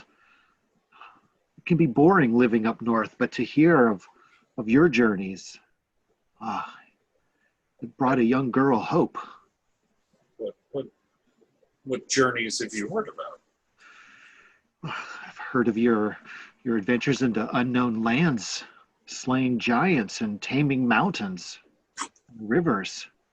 Well, I mean, mostly taming mountain beasts. And giants is, everyone wants to talk about the giants. They're, 8 foot tall at the max. It's nothing, no earth-shattering, house-stepping sort of antics. Oh, you are such a humble, I just, wow. Well, if you really want to know about some of the outtakes, I'm sure you've heard horribly distorted, twisted versions of the tales. They can't be right at all. I've heard of how you've tamed river spirits before. Oh, well, yes. Well, river spirits are another thing. Those are a bit real and very angry, but wonderful voices. Wonderful voices? Did they sing to you? That singing is, I don't know, it's sort of a vibration that you feel in your soul or sinews, something. I have so much to learn from you. Your tales, they fill me with such joy. I will keep your presence here a secret. I want to be able to hog your every moment and listen to every adventure of yours, straight from you this time. I don't think you'll get much competition for that, but I'm sure they've lost some of the wonder and truth in their retelling and become more boring and plain. Well, boring. It's, one should seek truth and honesty in stories, but there is a certain wonder to be found in honesty and true tellings. It's good to see that some of the clans here sent people that weren't quite so awful to everyone around them. Oh, I hope you haven't had experiences like that here. That would be terrible. This is my first time here at court. Then I would hate to shatter your hopes. Ooh. So, Patrick, we'll have this strange meeting with Shiba Kazuko. It's not entirely certain how much sincerity is at stake, how much, but we do continue on with this, and you talk to a phoenix. That opens up a little bit of doors, so you aren't completely on the out there. Sherry, name a clan for me. Clan or family? Clan. Name one of the 8 clans for me. Pick. The dragon, because if you haven't dealt with the dragon, you're just not having enough mountain fun. Then I think one of the things that will kind of bring the 4 of you to a halt is there is a noise that kind of goes on in court. You know that there's been some tensions simmering amongst the dragon, usually the calmest of the families. They they live in the mountains. They have the monasteries. The Tagashi are the monks and the spiritualists. And you're not sure. There's rumors that there's been some manipulation of this, but there is a moment when people say that one of the Agasha, they're usually the Shugenja of the clan, but this one is a duelist, and he has challenged the Emerald Champion, the preeminent duelist of the Emperor, who is also of his clan, Miramoto. And it is a thing, and you will see people gather for this. Apparently the proper ceremonies have been done. All of those have been carried out. And you see Miramoto Naoshige, the Emerald Champion, step out. Unusual in that Miramotos tend to fight with 2 swords. That's typical, but Naoshige has 1 blade at his side. His opponent, the Agasha, clearly studied the Miramoto school and has the 2 blades out. And you see the Agasha, takes the Miramoto 2-sword stance, whereas the Emerald Champion assumes the Doji Crane style single sword stance, and it is a long pause waiting game that happens, and when the blades finally come out, it is not that Naoshige is necessarily a better swordsman, but he bounds across. He closes the gap. He moves fast. It becomes, rather than a test of say pure swordsmanship, he makes it suddenly a contest of athleticism, and drives the Agasha back and cuts the blade from his hand, but just wounds him in the arm, but does not strike a killing blow. And as it happens, you 4 are standing together, as the Miramoto is holding that blade to the Agasha's throat. What's your reaction, Reiko? I think unbidden, when he did the binding, the bounding across, that she sort of kind of did that kind of wall shout that follows when the charge is made, where she sort of, does that make any sense? Where Yeah, lots of people looked at you. It's kind of a break of decorum there. It was, but it was a charge, and that was, yeah. And so she couldn't help herself. So there you go. Embarrassed us all, but hey, that's. And Doji Satsumi, what is your reaction? Do you know, if you met the Emerald Champion, do you know them or the Zagasha? I probably know of the Emerald Champion more in passing, but I have to think we've walked the same halls, sort of thing. And I would watch this with interest, but very passively. Okay. Yeah, and you see him do this. The you can tell that the Dragon Clan sort of representatives are clearly divided on this. Some of them clearly don't care for the Emerald Champion, even though he's of their families in Miramoto. And some of them, clearly think that the Agasha pushed things to you. Not sure exactly what the nature of this was, but the Emerald Champion forces the Agasha to yield, and does not go for a killing stroke. And the Agasha has enough sense to bow in defeat. What's your reaction to this? Is this what dueling is like amongst the unicorn, or is it different there? No, I mean these very stiff formal duels are certainly not the norm amongst the unicorn, but Hikaru does sort of chuckles at the end, and he appreciates that Naoshige is sort of to break with his family's traditions, use other styles. That's really interesting.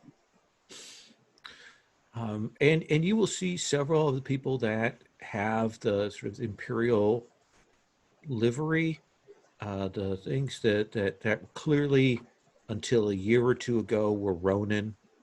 The people that Emperor Toturi gathered together for his forces will go over and clearly bow and speak with the Emerald Champion. They clearly know him, and he is taciturn in his responses, but he does not turn away from them. And they will kind of head off. Shiba Zuko, dueling isn't necessarily your thing, but what's your reaction to all of this and the strange outbreak of this fight?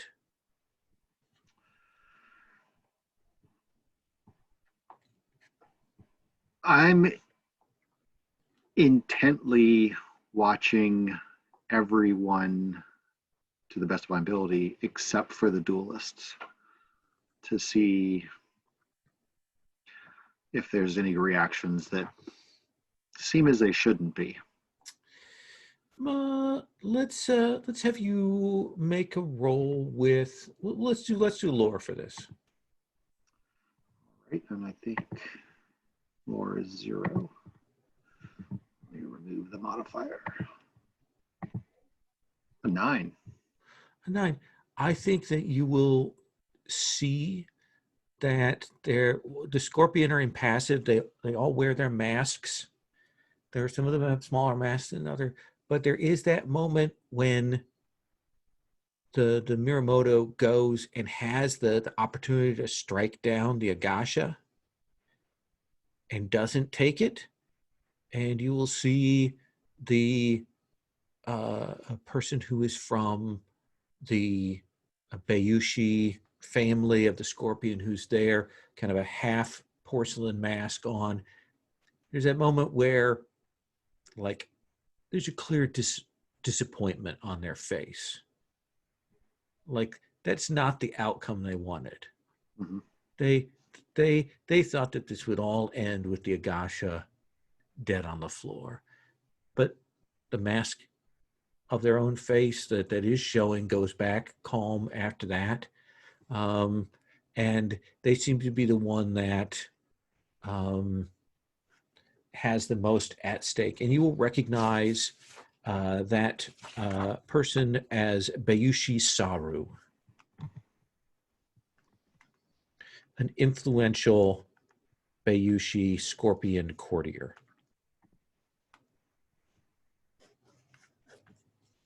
All right. And in the mix of things, as people head out from this and so on, somehow it ends up that it is the four of you in a garden adjacent to this as everyone else is headed off. And even as maybe a little bit of snow is starting to fall, the four of you are able to speak to one another here. I think Romarico is still sort of excited, and she goes, I did not expect to charge that. No crab could stand silent through that. That was magnificent. Not only an impressive feat of martial prowess, but a victory from yielding. I would say that the emerald is shining at this particular moment. It's maybe the only time I can remember being interested during one of these courtly duels. It was that he was defending the Miyamoto style. It was interesting to see someone breaking the traditions of their family. Mm-hmm. Well, I meant his opponent must have been defending. I don't know. I can't imagine. Why would you take argument with the Emerald Champion, except for some matter of family honor? I'm sure that something probably spurred on someone to make a foolish decision. I cannot imagine that the Emerald Champion is the one who challenged.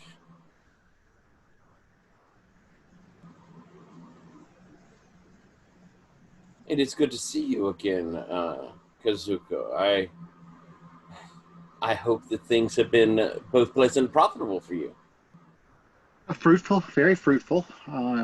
Indeed, it's a pleasure to see some old friends here in court. Tell me, the duel. Did you notice the dissatisfaction on the? Well, I shouldn't say. But you already started. Please finish. Let's just say it seemed that someone from Scorpion seemed less than enthused with the outcome. You say Scorpion, and Hikaru straight up spits on the ground. Scorpion. I think she was right, though. Someone had a unpleasant half face after that particular duel. It's nice to see some of their plans go awry, at least. Yeah. Is this old animus or something new that is bothering you, Iraku? Does it take much of any justification to be angry with the Scorpions? It's not always healthful to have problems with the Scorpions. They live by treachery and lies, and their funny little tricks. Ooh. I think they're so clever at everything. Wears after a while. I'll look kind of up around the shadows of the room, kind of pointedly. They seem to have elevated themselves of recent. If you find one of them elevated up in the corners of the room, make sure to swat it down. I'll step on it for you. Well, should I need a bug stomped, I will definitely look to you. Speaking of bugs, have any of you heard about this piracy at sea? Oh, no. At sea, dude, which seas? The southern coast through to the middle. There's been a bit of piracy that I've been led to believe might be, of course, without our good and honorable House Mantis knowledge, I'm sure, been plying between their islands and the mainland. I've always said that anyone who walks out onto one of those floating logs takes their life into their hands. Surely you don't fear such a thing. There is a difference between fear and wisdom. Land, it never slips away from underneath you. Always firm footing. What can you do? You're standing on a piece of lumber floating through the sea and things go wrong. Where can you run to? Piece of lumber. It's fool's game. Whole ocean thing. Well, as I'm sure Sheba will attest, quite a bit of materials and profit run up and down our coasts. Piracy is not good for the Empire. Certainly not if needed resources are being taken from the clans. Well, worry not. I'm going to look into it and handle this problem. Interesting. If, of course, Sheba and Phoenix in general, as you say, troubles with trade are troubles for all. Any assistance in my investigation that you or anyone you might know would give me, I would be most interested in. Well, it just so happens that I know an old shipbuilder. Perhaps it would be worthwhile for you to talk to them. They've Thank you. often repaired ships for, let's say, freelance operators. Sheba, I am in your debt yet again, and I find that it is an uncomfortable position, but one that I am growing ever so used to. Know that I would never take any advantage of our friendship. And that's what I love about Sheba.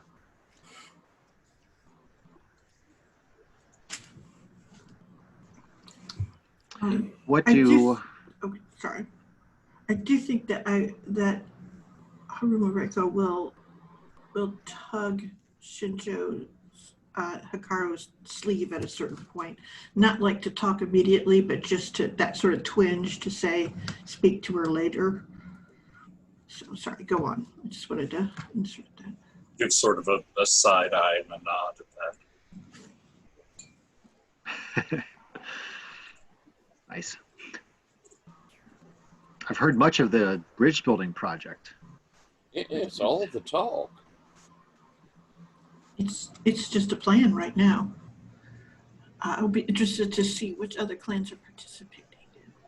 I mean, they all will be, but who will actually have boots on the ground there? And it's one bridge for each of the clans, I've heard? And she sort of nods and says, but not all of the clans have all the resources to do it, so it will be all of the clans helping each clan build their bridge. Rather clever bit of thought from our Lord Emperor, I would say. For Toturi is nothing if not clever. Every one of us will feel as though honor dictates. We must provide. It is a subtle manipulation, but a very profitable one, I imagine. Manipulation hasn't even started yet. Wait until the building actually begins. One house makes a fancier crenellation or edge railing than the other, and the next bridge has to be completely torn down and rebuilt. We wonder if these ever end. Well, a smart emperor knows that it is better to spend money on a bridge than money on troops that could perhaps rebel. Money, effort, notice, all just sinking into the ground. Surely a traveler such as you, though, Seijo, would You would like bridges. I'm sure that it will accommodate several horses. Has anyone ever had a problem fording that river? It's maybe 10 feet across. What if the spirits were angry? We would need heroes such as yourself to tame them.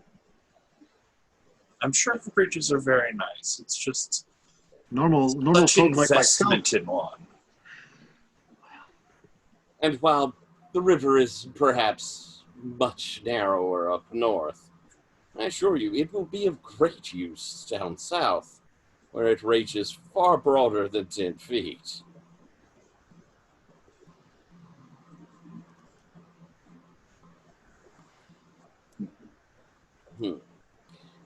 But in the end, I'm sure we're all going to work as hard as we can, right? Whatever the Empire demands. What I would like to do is do the Haruma Shinjo meeting that you just kind of alluded to. Let's do that, and then maybe shift to look at those role moves and kind of set up for what comes next as objectives and things. So, Haruma Reko, you wanted this meeting. So where would you draw Shinjo Hikaru off to have this conversation? Place where no one is paying much attention, which is to the Unicorn Pavilion itself. So I think she just, she's indicated that she wants to talk to him, and when this is sort of over, she sort of leaves and then just starts heading in the direction of Unicorn Pavilion, knowing that Shinjo will show up because after he gets annoyed enough, he'll still go back home. So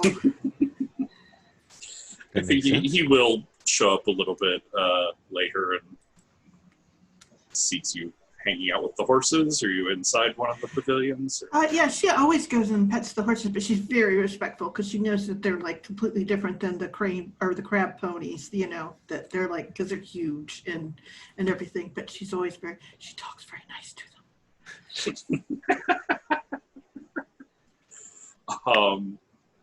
I think he'll come up. Hikaru will sort of nod to you as he's walking by. He goes over to where there's some supplies, leans down, pulls out a brush and begins like brushing down the mane of what you recognize as horse. Mm-hmm. And after a moment, he'll turn to you. He'll toss you a second brush. All right. Don't just stand there. All right. And she'll actually come and stand on the same side of the horse that you're on and mimic you, like absolutely. Like when you take a brush, she does a brush on the same thing, and then she checks to make sure that the hair is going the right way. Like she doesn't know the horse. She knows she doesn't know the horse, but she's going to be as careful as she can be. And she goes, Also won't know what to do with himself. 2 antlers. I know, but one of them knows what they're doing, and the other is just sort of a nuisance, I assume. You're going to have to redo this, aren't you? A brush is a brush. He appreciates any attention, really. So beautiful. And she sort of steps and says, have you seen on the map where the first bridge is going? The first one? No. And she'll go, it's just south of the site in the, she never says Moto's Folly, but she says where the river crosses the mountains or comes out of the mountains. I think he, makes what you assume would be some, sign against evil. It's obviously some sort of, superstition reaction, but it's not something you've seen before. She goes, you should send someone down to watch. The Caillou will pay attention to where you want the bridge to go. We don't want people traveling through there. No, it is a place that should not be disturbed. For the sake of the people there and for the sake of the living. As well, it's between the mountains and the Shinneman, and I know that you've traveled as far as anyone into Shinneman. Would you come and talk to the Caillou?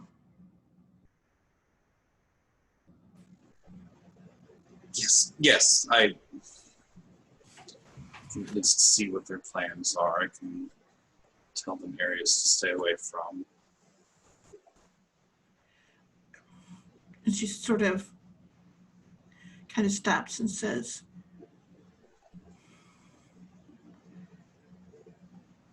is there something that you want from this project? It'd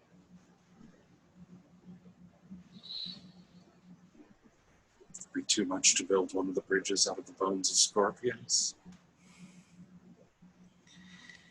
I don't Sort know. of smiles. Yeah, she's like, there are passes that are better, is passes that are less good, passes that will open parts of your land up. Now is the time to speak.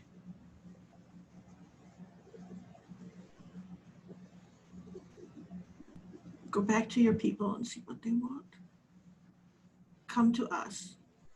We'll see what we can do. Why would your family be interested in throwing around wealth or favors? She goes, there is no wealth, but in the wealth of that which moves. This is what the Yusuki say. If we can open up the borders in a way that is amenable to your people, it will benefit us all.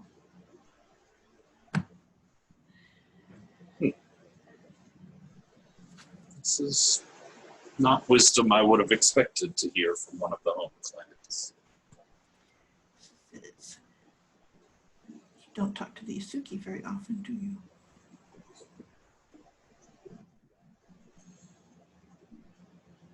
We will think on it. You should think of what you would like in return. Of course, the favor of everyone working together peacefully seems hardly something to line your coffers with. And she stops and says, sometimes, she goes, I don't know what we want, but I know that the first thing that we want to make sure is that we don't make something weak.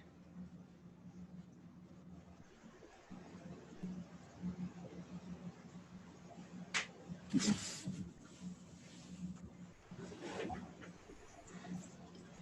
that seem like a good place to break? Okay. Let's cut there. Let's go, let's do Doji Satsumi and then Shiba, and then we'll come to Hiroma and Shinjo. And you have a role, and your role currently is champion Doji Satsumi. Yep. So what do you want for groups that are kind of at odds that you have to deal with? Do we want to tie it into something we've already got on the board, or what do you want here?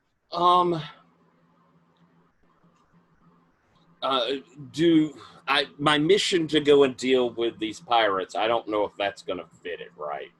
If I'm bringing peace between two groups, unless the idea is just to get them off the sea. I mean, I suppose I could see a way towards doing it that way, but do you think it would be something different?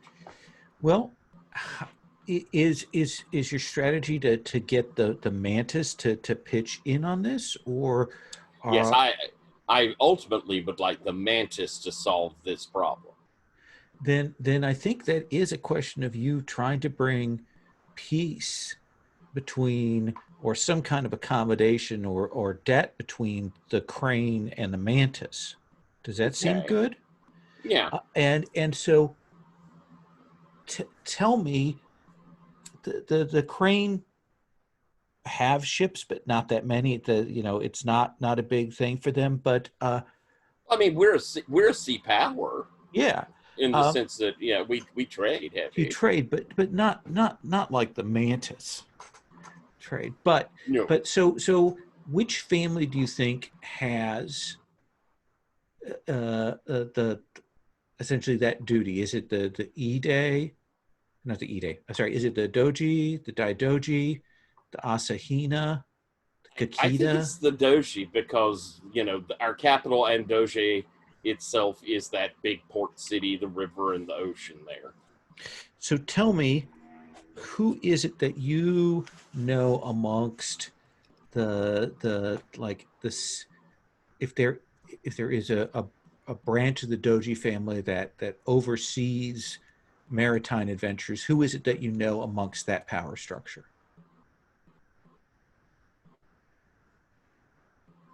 I think it's probably like an offshoot of. It's not part of the Doji family. It's probably a relation. Oh, like a Doji vassal family? Right. Okay. So I think that God, I'm not going to try and get a whole last name, but we can. Yeah. A male or female?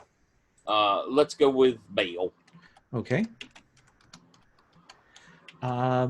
And what is their role within that? They personally and kind of their clan keep up with their harbor master. They keep up with the ships coming in and coming out, and they do the kind of coastal patrol that you do to go, if a ship flounders or that sort of thing. And to fight off what normal piracy would be, a couple of boats rowing out from the coast or something like that. They certainly aren't used to fighting true ships of war. So this guy's name is, one of the vassal families of the Doji is the Katagamas. So this is Katagama Jome. That's who you know on that side of things. So given that, who is your contact on the Mantis side of things? Because I was going to try and do some house stuff to figure out what's going on, but this just establishes some context that you can call on when you go and do those things. So we're just getting some names in place. Who do you think it is? I think that I know. I probably know someone from the war that has gone back and part of the elevation of Mantis to full status. They're important enough that they're name worthy, that sort of thing. And I think it's probably like a head of family for one of these minor families underneath a fairly major one. The branches of the Yoritomo, they have many branches. So let's call her Yoritomo Sakura. Okay. And they've done well. So you have those two contacts that you can do, and essentially, I assume what it is then is, when you go back to your family to say this is what the emperor is calling on us, the senior people in the family say this is the way we would like this handled. We'll need you to do that. And I do think that the grudge that is keeping these two people, these two groups apart, is that the emperor has raised the Mantis up as a great clan, but the Crane still treat them like a minor clan. Yeah. Does that seem fair? Yeah. Okay. They're kind of dicks. Do you want to do a family move related to that, and then we'll move on to the next person, just so we get a move in play here? Yeah. What do you want to do? I would like first, I think, to do a read the wind. Okay. So, we would see you going out and calling on your family and allies. Let's have you roll with reach. Yeah, ain't my best one, but It is the way you start. So, I got an 11. You got an 11. This roller. When I played, I used this roller the other day, and it was very, very kind to me. Really? Because I was playing a Mutant Year Zero, which is normally a game where I cannot roll a 6, and it was the most generous and gentle of rollers I've ever played with. It was so nice. So you get to ask one of those questions, and we can kind of play with that, and you're going to get to put something on the map. So, what's happening in this area? What's going on with these pirates and the mantis that probably could handle them themselves without being prodded? The leader of these pirates is related to the Yoritomo daimyo. Oh, someone who thought that they should have had more power in what's come, did not get that, and has taken his loyal captains with him, and is doing this both to spite the mantis and to spite the the empire. But the Yoritomo daimyo, his hands are bound. He doesn't want to draw family blood. He doesn't want to be seen amongst the Yoritomo as siding against his own kin for these people that don't respect the mantis. And Yoritomo is one of the major. They are the mantis. The mantis, Right. They're the seafaring ones. They brought in several other smaller minor clans to kind of form a great clan out of that binding together of the centipede and the wasp and the badger. Several of those families all kind of bound together. But Yoritomo, the real mantis, they're the central family of this. They have the real leadership. Is it pushing too much to know of like a son or daughter or a niece or nephew that is close to him and respectable, good, solid soldier captain? Would you rather have that than a location? Yeah. Okay. I think so. Yeah, so certainly. So son or a daughter? I think lady captains are terrifying, so let's go with a daughter. Okay. So I'm going to give you two names. So let's establish who the Yoritomo daimyo is.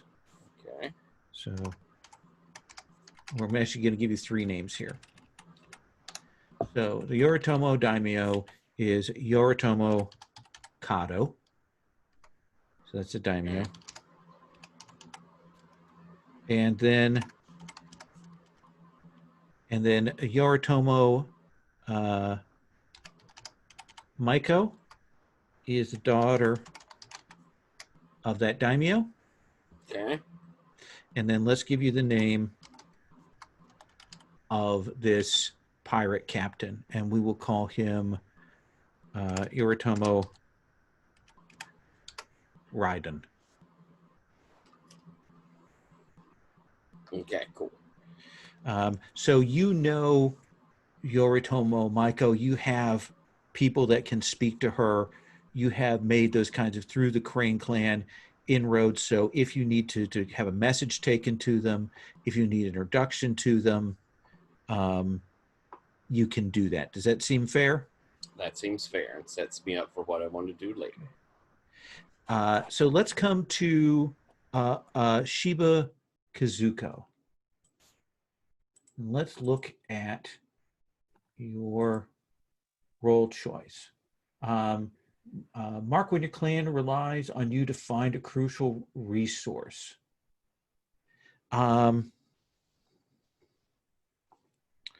What kind of thing do you think they would ask you for? I have a couple ideas, but what are you thinking of? Are you thinking of a person? Are you thinking of a thing? What is it? What is it that you think they would have you hunting for, Shiba Kazuko?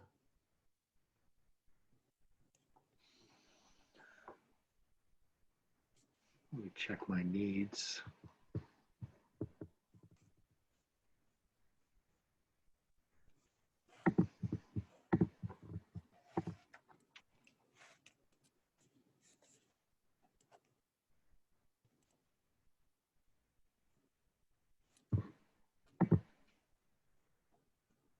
I'm going to go with one of my needs. Actually, they have me looking for a source of lumber building materials. We're shying away from the forests there. So a lot was sacrificed, a lot was used. The forest has been tapped for what it can give, and so you are looking for a thing. So tell me where you think a good viable source of this lumber might be. Is it somewhere on the map? Is it somewhere outside the borders?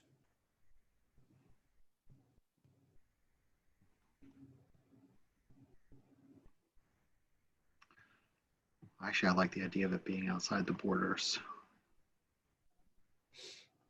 But we're way up there, so Do you think that your people are, that there possibly are forests over the mountains that you're looking at finding lumber from? yeah, I like that. So I think that you are looking for the lumber there. Say, like, let's say straight up north from the lake and across the mountains. Mm-hmm. But you know that the barbarians that live outside the empire, that are called the Yobanjin, that they are also, now that Rokugan is settled, they're like looking at their own defenses and preparations and things like that. And you know that they are also seeking a way to get lumber from that area up into their strongholds. Does that seem like a fair setup? Yeah, that's a nice tension. Okay. So is there a family, a clan move that you wish to do here? Kind of set up what you're working on?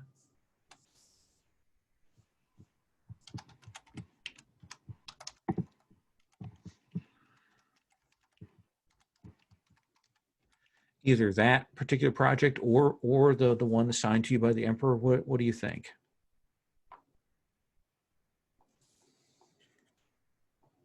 I think let's do something with the assignment from the emperor. Okay. I don't know if I have a move so much though as, let's see. So I've got these sanctuaries.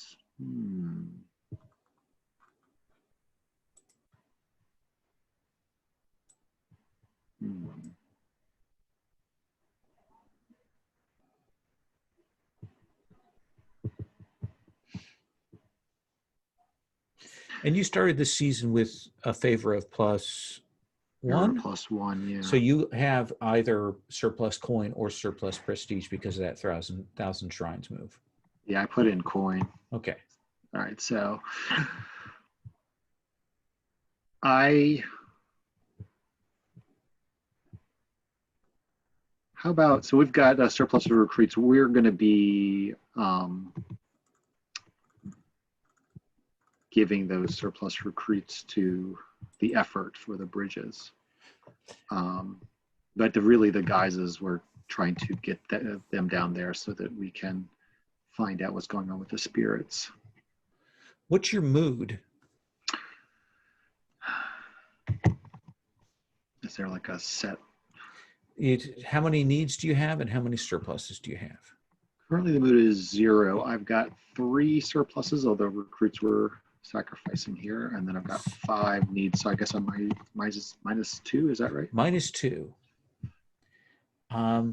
So Oops. you're at -2. So to gather your recruits and send them to that project is logistics.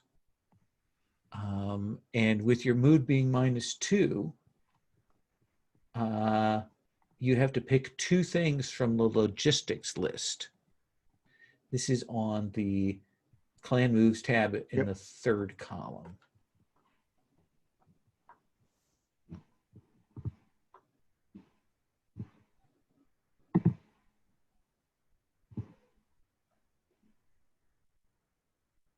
I'm going to do,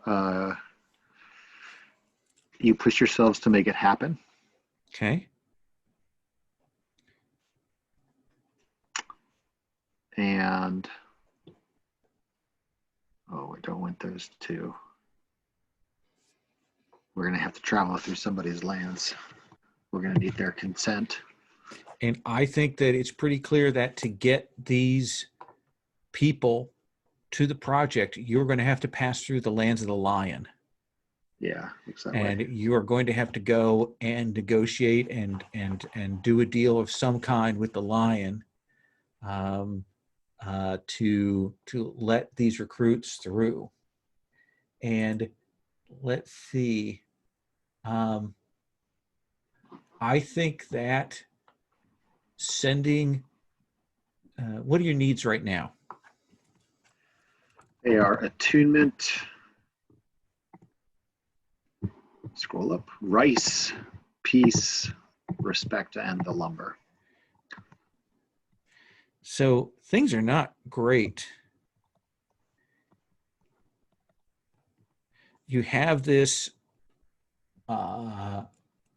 set of crises that continue to afflict your people, and now you turn to serve the emperor and to send these people that could be helping out with the projects there in the Phoenix lands.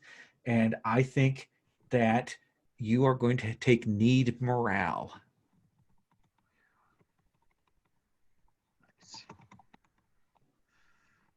Oof. But if you can close a deal with the lion, you can get those recruits delivered, which will certainly the emperor will obviously look favorably on that, and that will make everything better. All right. Let's come to Shinjo Hikaru. Hello. Hello. Tell me about your role. So my role is radical.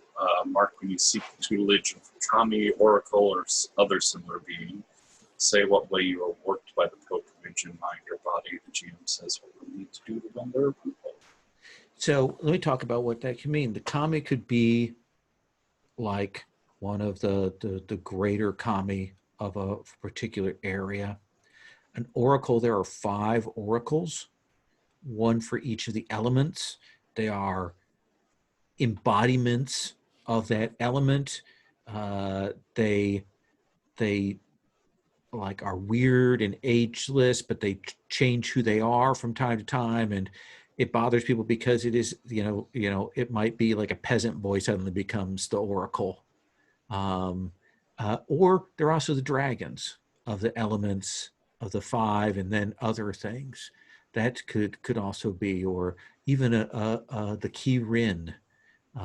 These are all things that you could go and speak to. So who do you think Shinji Hikaru wants to go to see? So it's Shinjo Mika. That's the current head of the Unicorn Clan. I know of my family. And I think Hikaru knows that she's in a precarious position. And he wants to support her claim to the leadership of the family, and he wants to prove his own worth to her at the same time. So he wants to do something to like reaffirm her. I think trying to find a Kirin or even the original kami of the family, but just a normal magical unicorn would be enough. To find one and convince it to come like publicly bless her, anoint her, show that she's meant to lead the family, is meant to lead the clan. So what do you think is going to be the it says in what way you're going to be warped by the pilgrimage?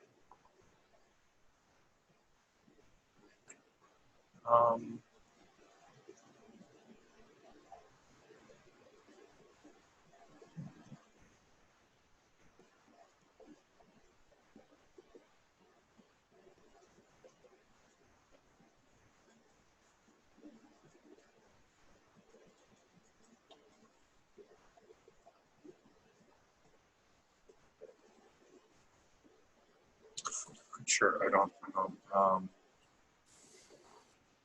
know much about the mythology. Well, and this can just be, I mean, is it a physical trial? Is it an emotional trial? Do you have to go out by yourself? Does it change your perception on things? Do you suffer a mark or an injury in the finding or the meeting of this thing?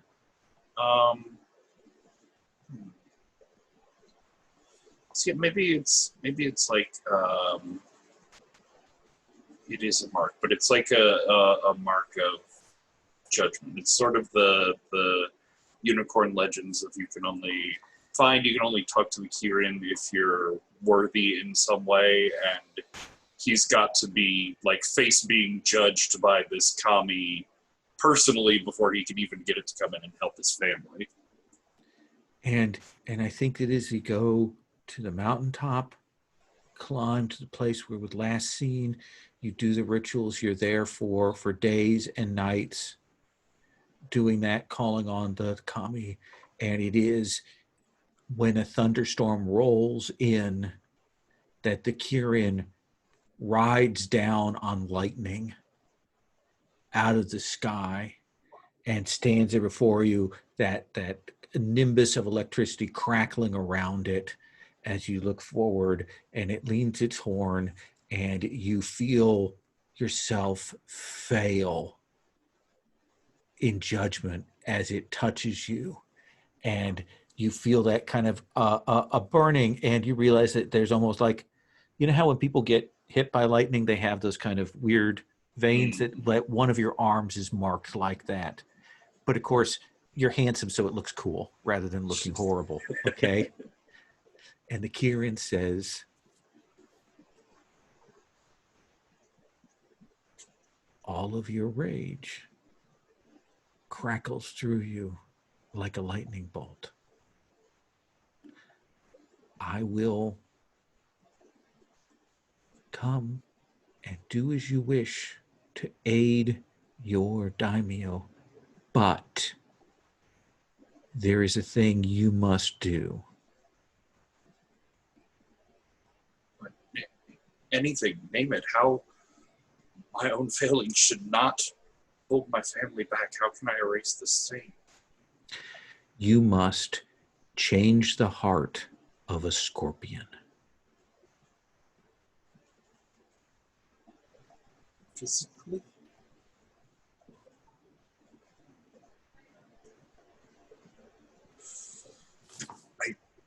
Yes. All right. Do this, and I will come to you.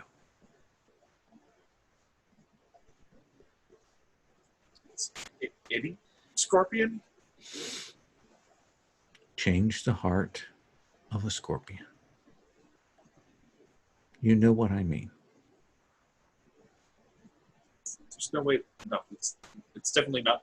No, it's yes.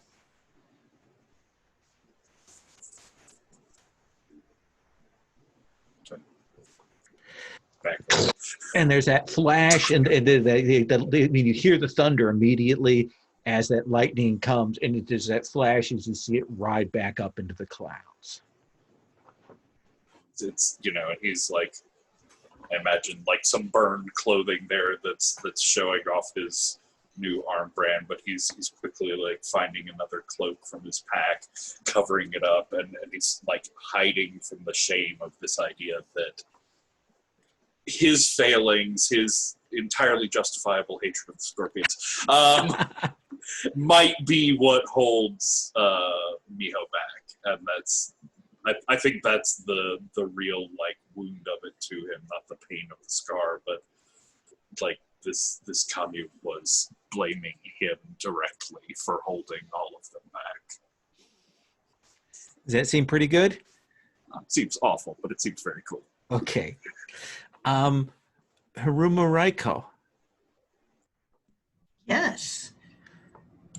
what is your role? My role is scout, I believe, or Now, agent. that's your or something. playbook. No, I'm like the leader. Okay. It says, mark when you lead an expedition. What is the expedition that you will be leading, Haruma Raiko? Something striking, unique. So it's okay. So it's just like for what we're going to do with this group, or what is You can this? make it for whatever you want. If you were to say, we're going to strike out to find this surplus, then that's what will be happening. Yeah, I think that's what it is that I go back to the crab to report, and I go to speak to the daimyo, and she says that what they need are recruits, and that it is essentially that I am to find recruits that will bolster one of the families. And she sort of leaves that to me. And then I go to speak to her sister, because the Suki press upon me to do that. And I am relieved that she asked for the same thing, but she specifies that it's for her family, her husband's family, the Caillou. And I think the biggest hurdle that you face is the crab are raised and trained and born to this fight against the Shadowlands. To find recruits, you need to go outside the crab. Yes. And find people there. These people are not prepared to fight the Shadowlands. They are not prepared for the taint or the corruption, and they do not want to serve the crab. Does that seem like a fair way to state that hurdle? Yes. So do you have a family move that you'd like to do in the context of that? Yes, I have a clan apart, which means that no one truly understands the duty of the crab, so long as I look for answers, like where and how to find them within my community, I can read the wind with advantage. This is something that we're terrible at. We have reach of -1, but the advantage crab is good. Yeah, that might help. You could ask for help I could. from another clan. I believe that there is, you can, let's see, let's look at the lend aid. When you involve yourself in the actions of a clan you have influence over. So you could ask somebody who you have influence over to aid you. Or you could also just call in a debt to give yourself advantage on a move that targets them or take a surplus from them. However, it says that I look for my answers within my clan, so I don't. You're right. You're absolutely right. So roll. So you almost talked me into it. Then I'm like, nope, that won't work. Roll with advantage. Okay. 3 dice with a -1. All right. I got 2 6s. What? Thank God. I got 2 6s and a 1. So I'll take the 2 6s. I'll subtract 1. I'll end up with 11. Holy moly, this roller, we're not using this roller anymore. This We're roller's absolutely done. rolling It's this. getting retired after tonight. It's the best roller. It's Um, given me middling to okay to sometimes occasionally awesome. Okay. So that move reads, so that was a lucky roll, and I will take advantage of it to whatever extent I can. Because you gotta. So it says, on a 10 plus, I can mark the map with a sign of my answer. So the question is, how do we get surplus recruits? Is of course the question. yeah. So what place do you find that you can go to that has these recruits? Is it somewhere to the north? Is it somewhere in the woods? Is it a minor clan? Is it somebody on the shorelines? What do you think?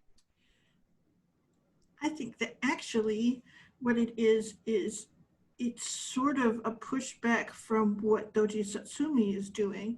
There are those pirates, the ones who have pushed back against the mantis. Uh-huh.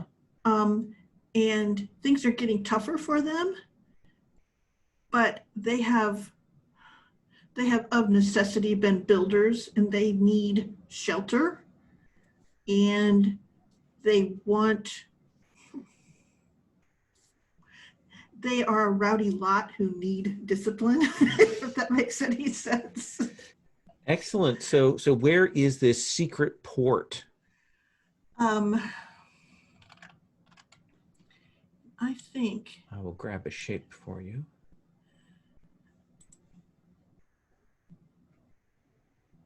yeah, and I think that one of the things is that they've hidden themselves just on the other side of the mountains on that peninsula there. So like right outside the bay that the Yusuki come out of. Okay. And to some extent, we've always known they're there. They haven't effed with us because we're crab as much, and so I think that is where they are. Okay, so we'll put this lightning bolt. You can go ahead and move that lightning bolt to wherever you want it. Yeah, I'm fine with it. They're like, okay. Yeah, that's fine right there. Right.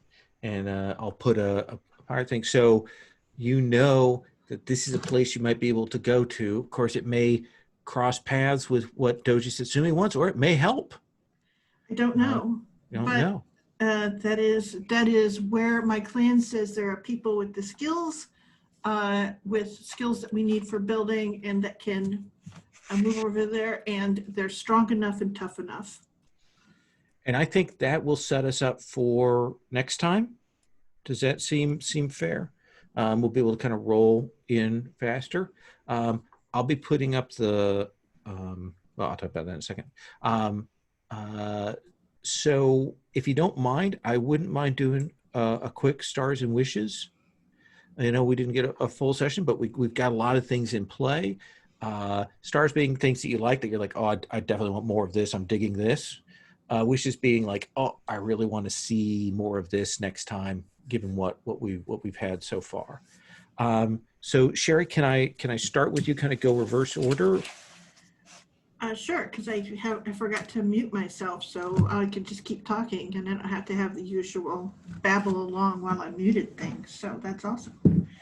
Okay, so stars. Okay, so I know that this game is like sort of high and low, but the character moments I've super enjoyed. Patrick, you claim that you don't know the lore, but you are a perfect unicorn. and I have enjoyed every moment of that. And Shiba Kazuko, Scott, you as always are lovely and clever. I saw how clever you were with your river spirits question. I was like, nice. and Tyler, you're my favorite. Yeah, bit on the side there. That's so I love the character moments, which is, and it's super fun, and it's kind of it makes going up more interesting because you know that when we come back down, it's going to be affecting these characters, and I'm sort of very excited about that.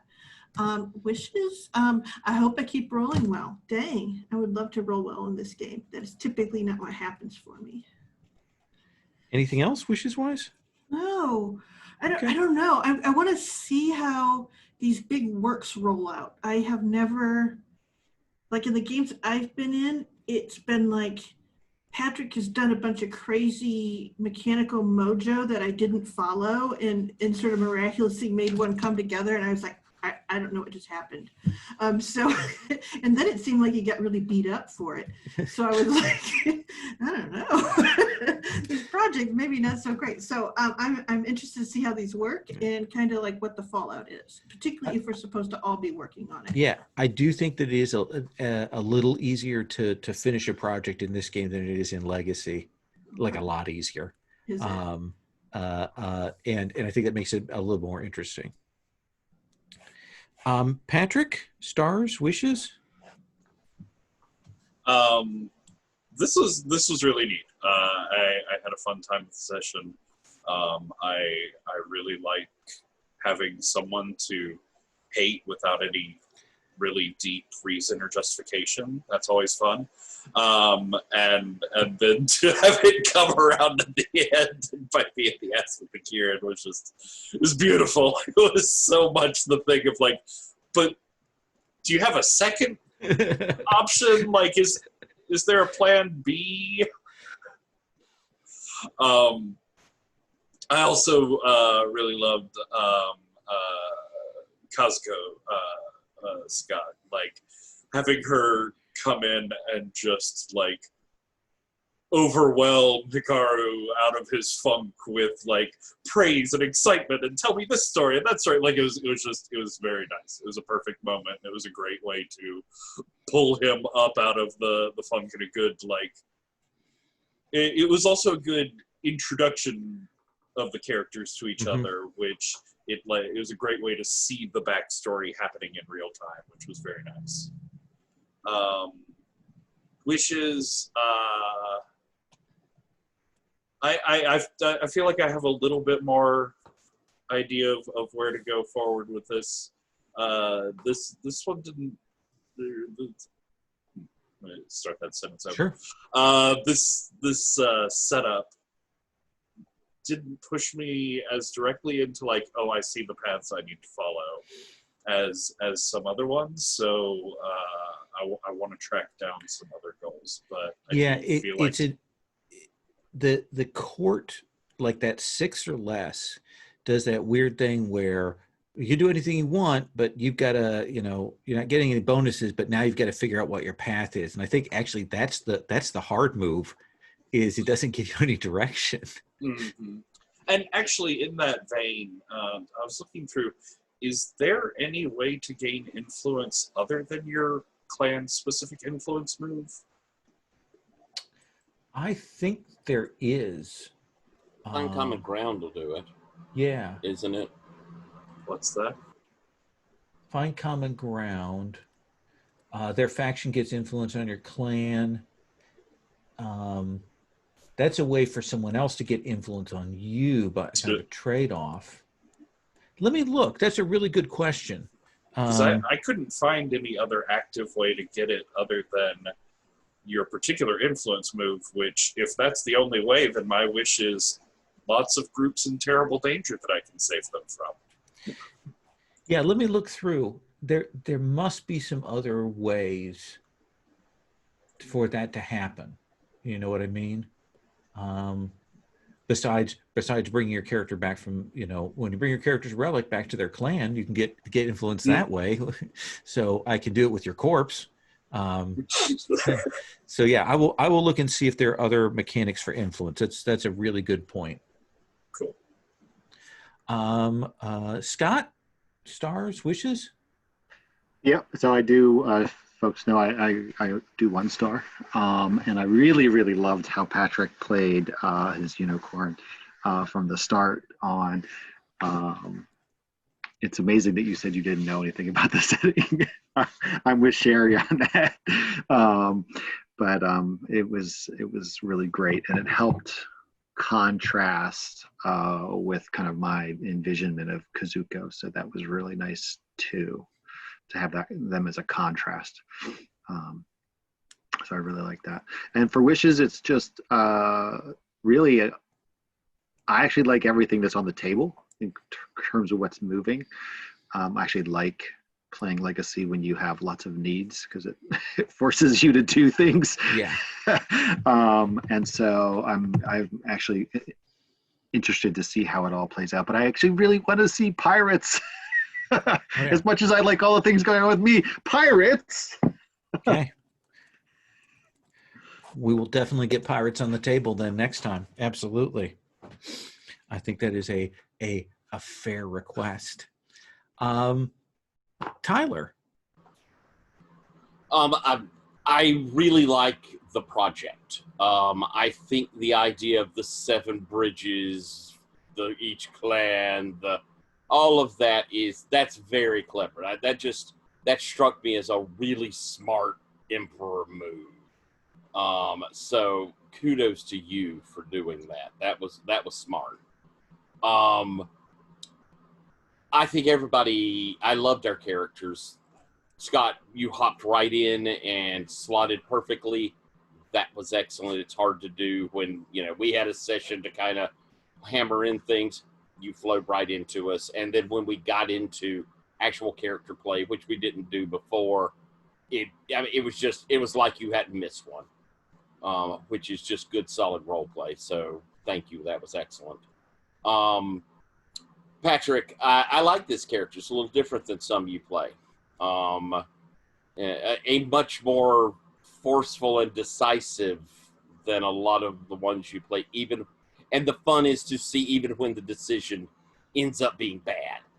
Or, I like seeing that fire in a character, really blasting at somebody, at least another clan. Oh, that was cool. Sherry, I like the chemistry we were building with our characters. I mean, and that is a steamy haiku, I should tell you. Can't wait. But I like the character, and I also kind of like you seem to have a real affinity and knowledge for Crab, but it's really nice to see the subtle edges you put on both, where the house's history is and where your character's fitting in. And it's just, that's so pretty, so smooth. It's just lovely, just excellent. Wishes. Honest to goodness, I really want to, I want to slam through some high level moves to get through, doing stuff. I feel like a lot of bogged down comes where we're, not we, but, when I look at the game, I'm like, God, there really should just be a cascade set of moves where you run through some house level stuff and then it focuses back into something at the moment. And I'd like to do just a cascade of moves to deal with these pirates. A couple of, a zoom in here, a zoom in there, but just it be able to be whacked through in a session or two. And I think it should always be your option to do that. One of the things they say is that you should only zoom in if the players want to zoom in. So if you want to keep something at high level, we should absolutely say yeah. And so yeah, I think that's absolutely fair, because it'll keep momentum and you can turn to other things then. And it falls into with that to my wish of I'm wanting to use those seasonal moves. I picked up 2 moves that are seasonal, and seasonal is often. The truth is I'm gonna get to use them fairly often. I want to give offices. I want to have the festivals and hit those every season. We'll make sure that next time we get a chance for you to use those moves as well, and so that we can get to a good place, so that the session after that we can do another holding court and so on. Cool. I find that's the tough balance with the legacy games, is the zoom in, zoom out stuff. So yeah, it's how to time it. This is definitely a little easier to handle that with, I think, than regular legacy in some ways. That's nice to hear. Yeah. Patrick and Tyler and I have all played Free from the Yoke before, and the reason we're playing Free from the Yoke again is because we loved it, and it is awesome. And actually, the Shattered City stuff as a revision of that looks great. So okay, I'm going to stop recording.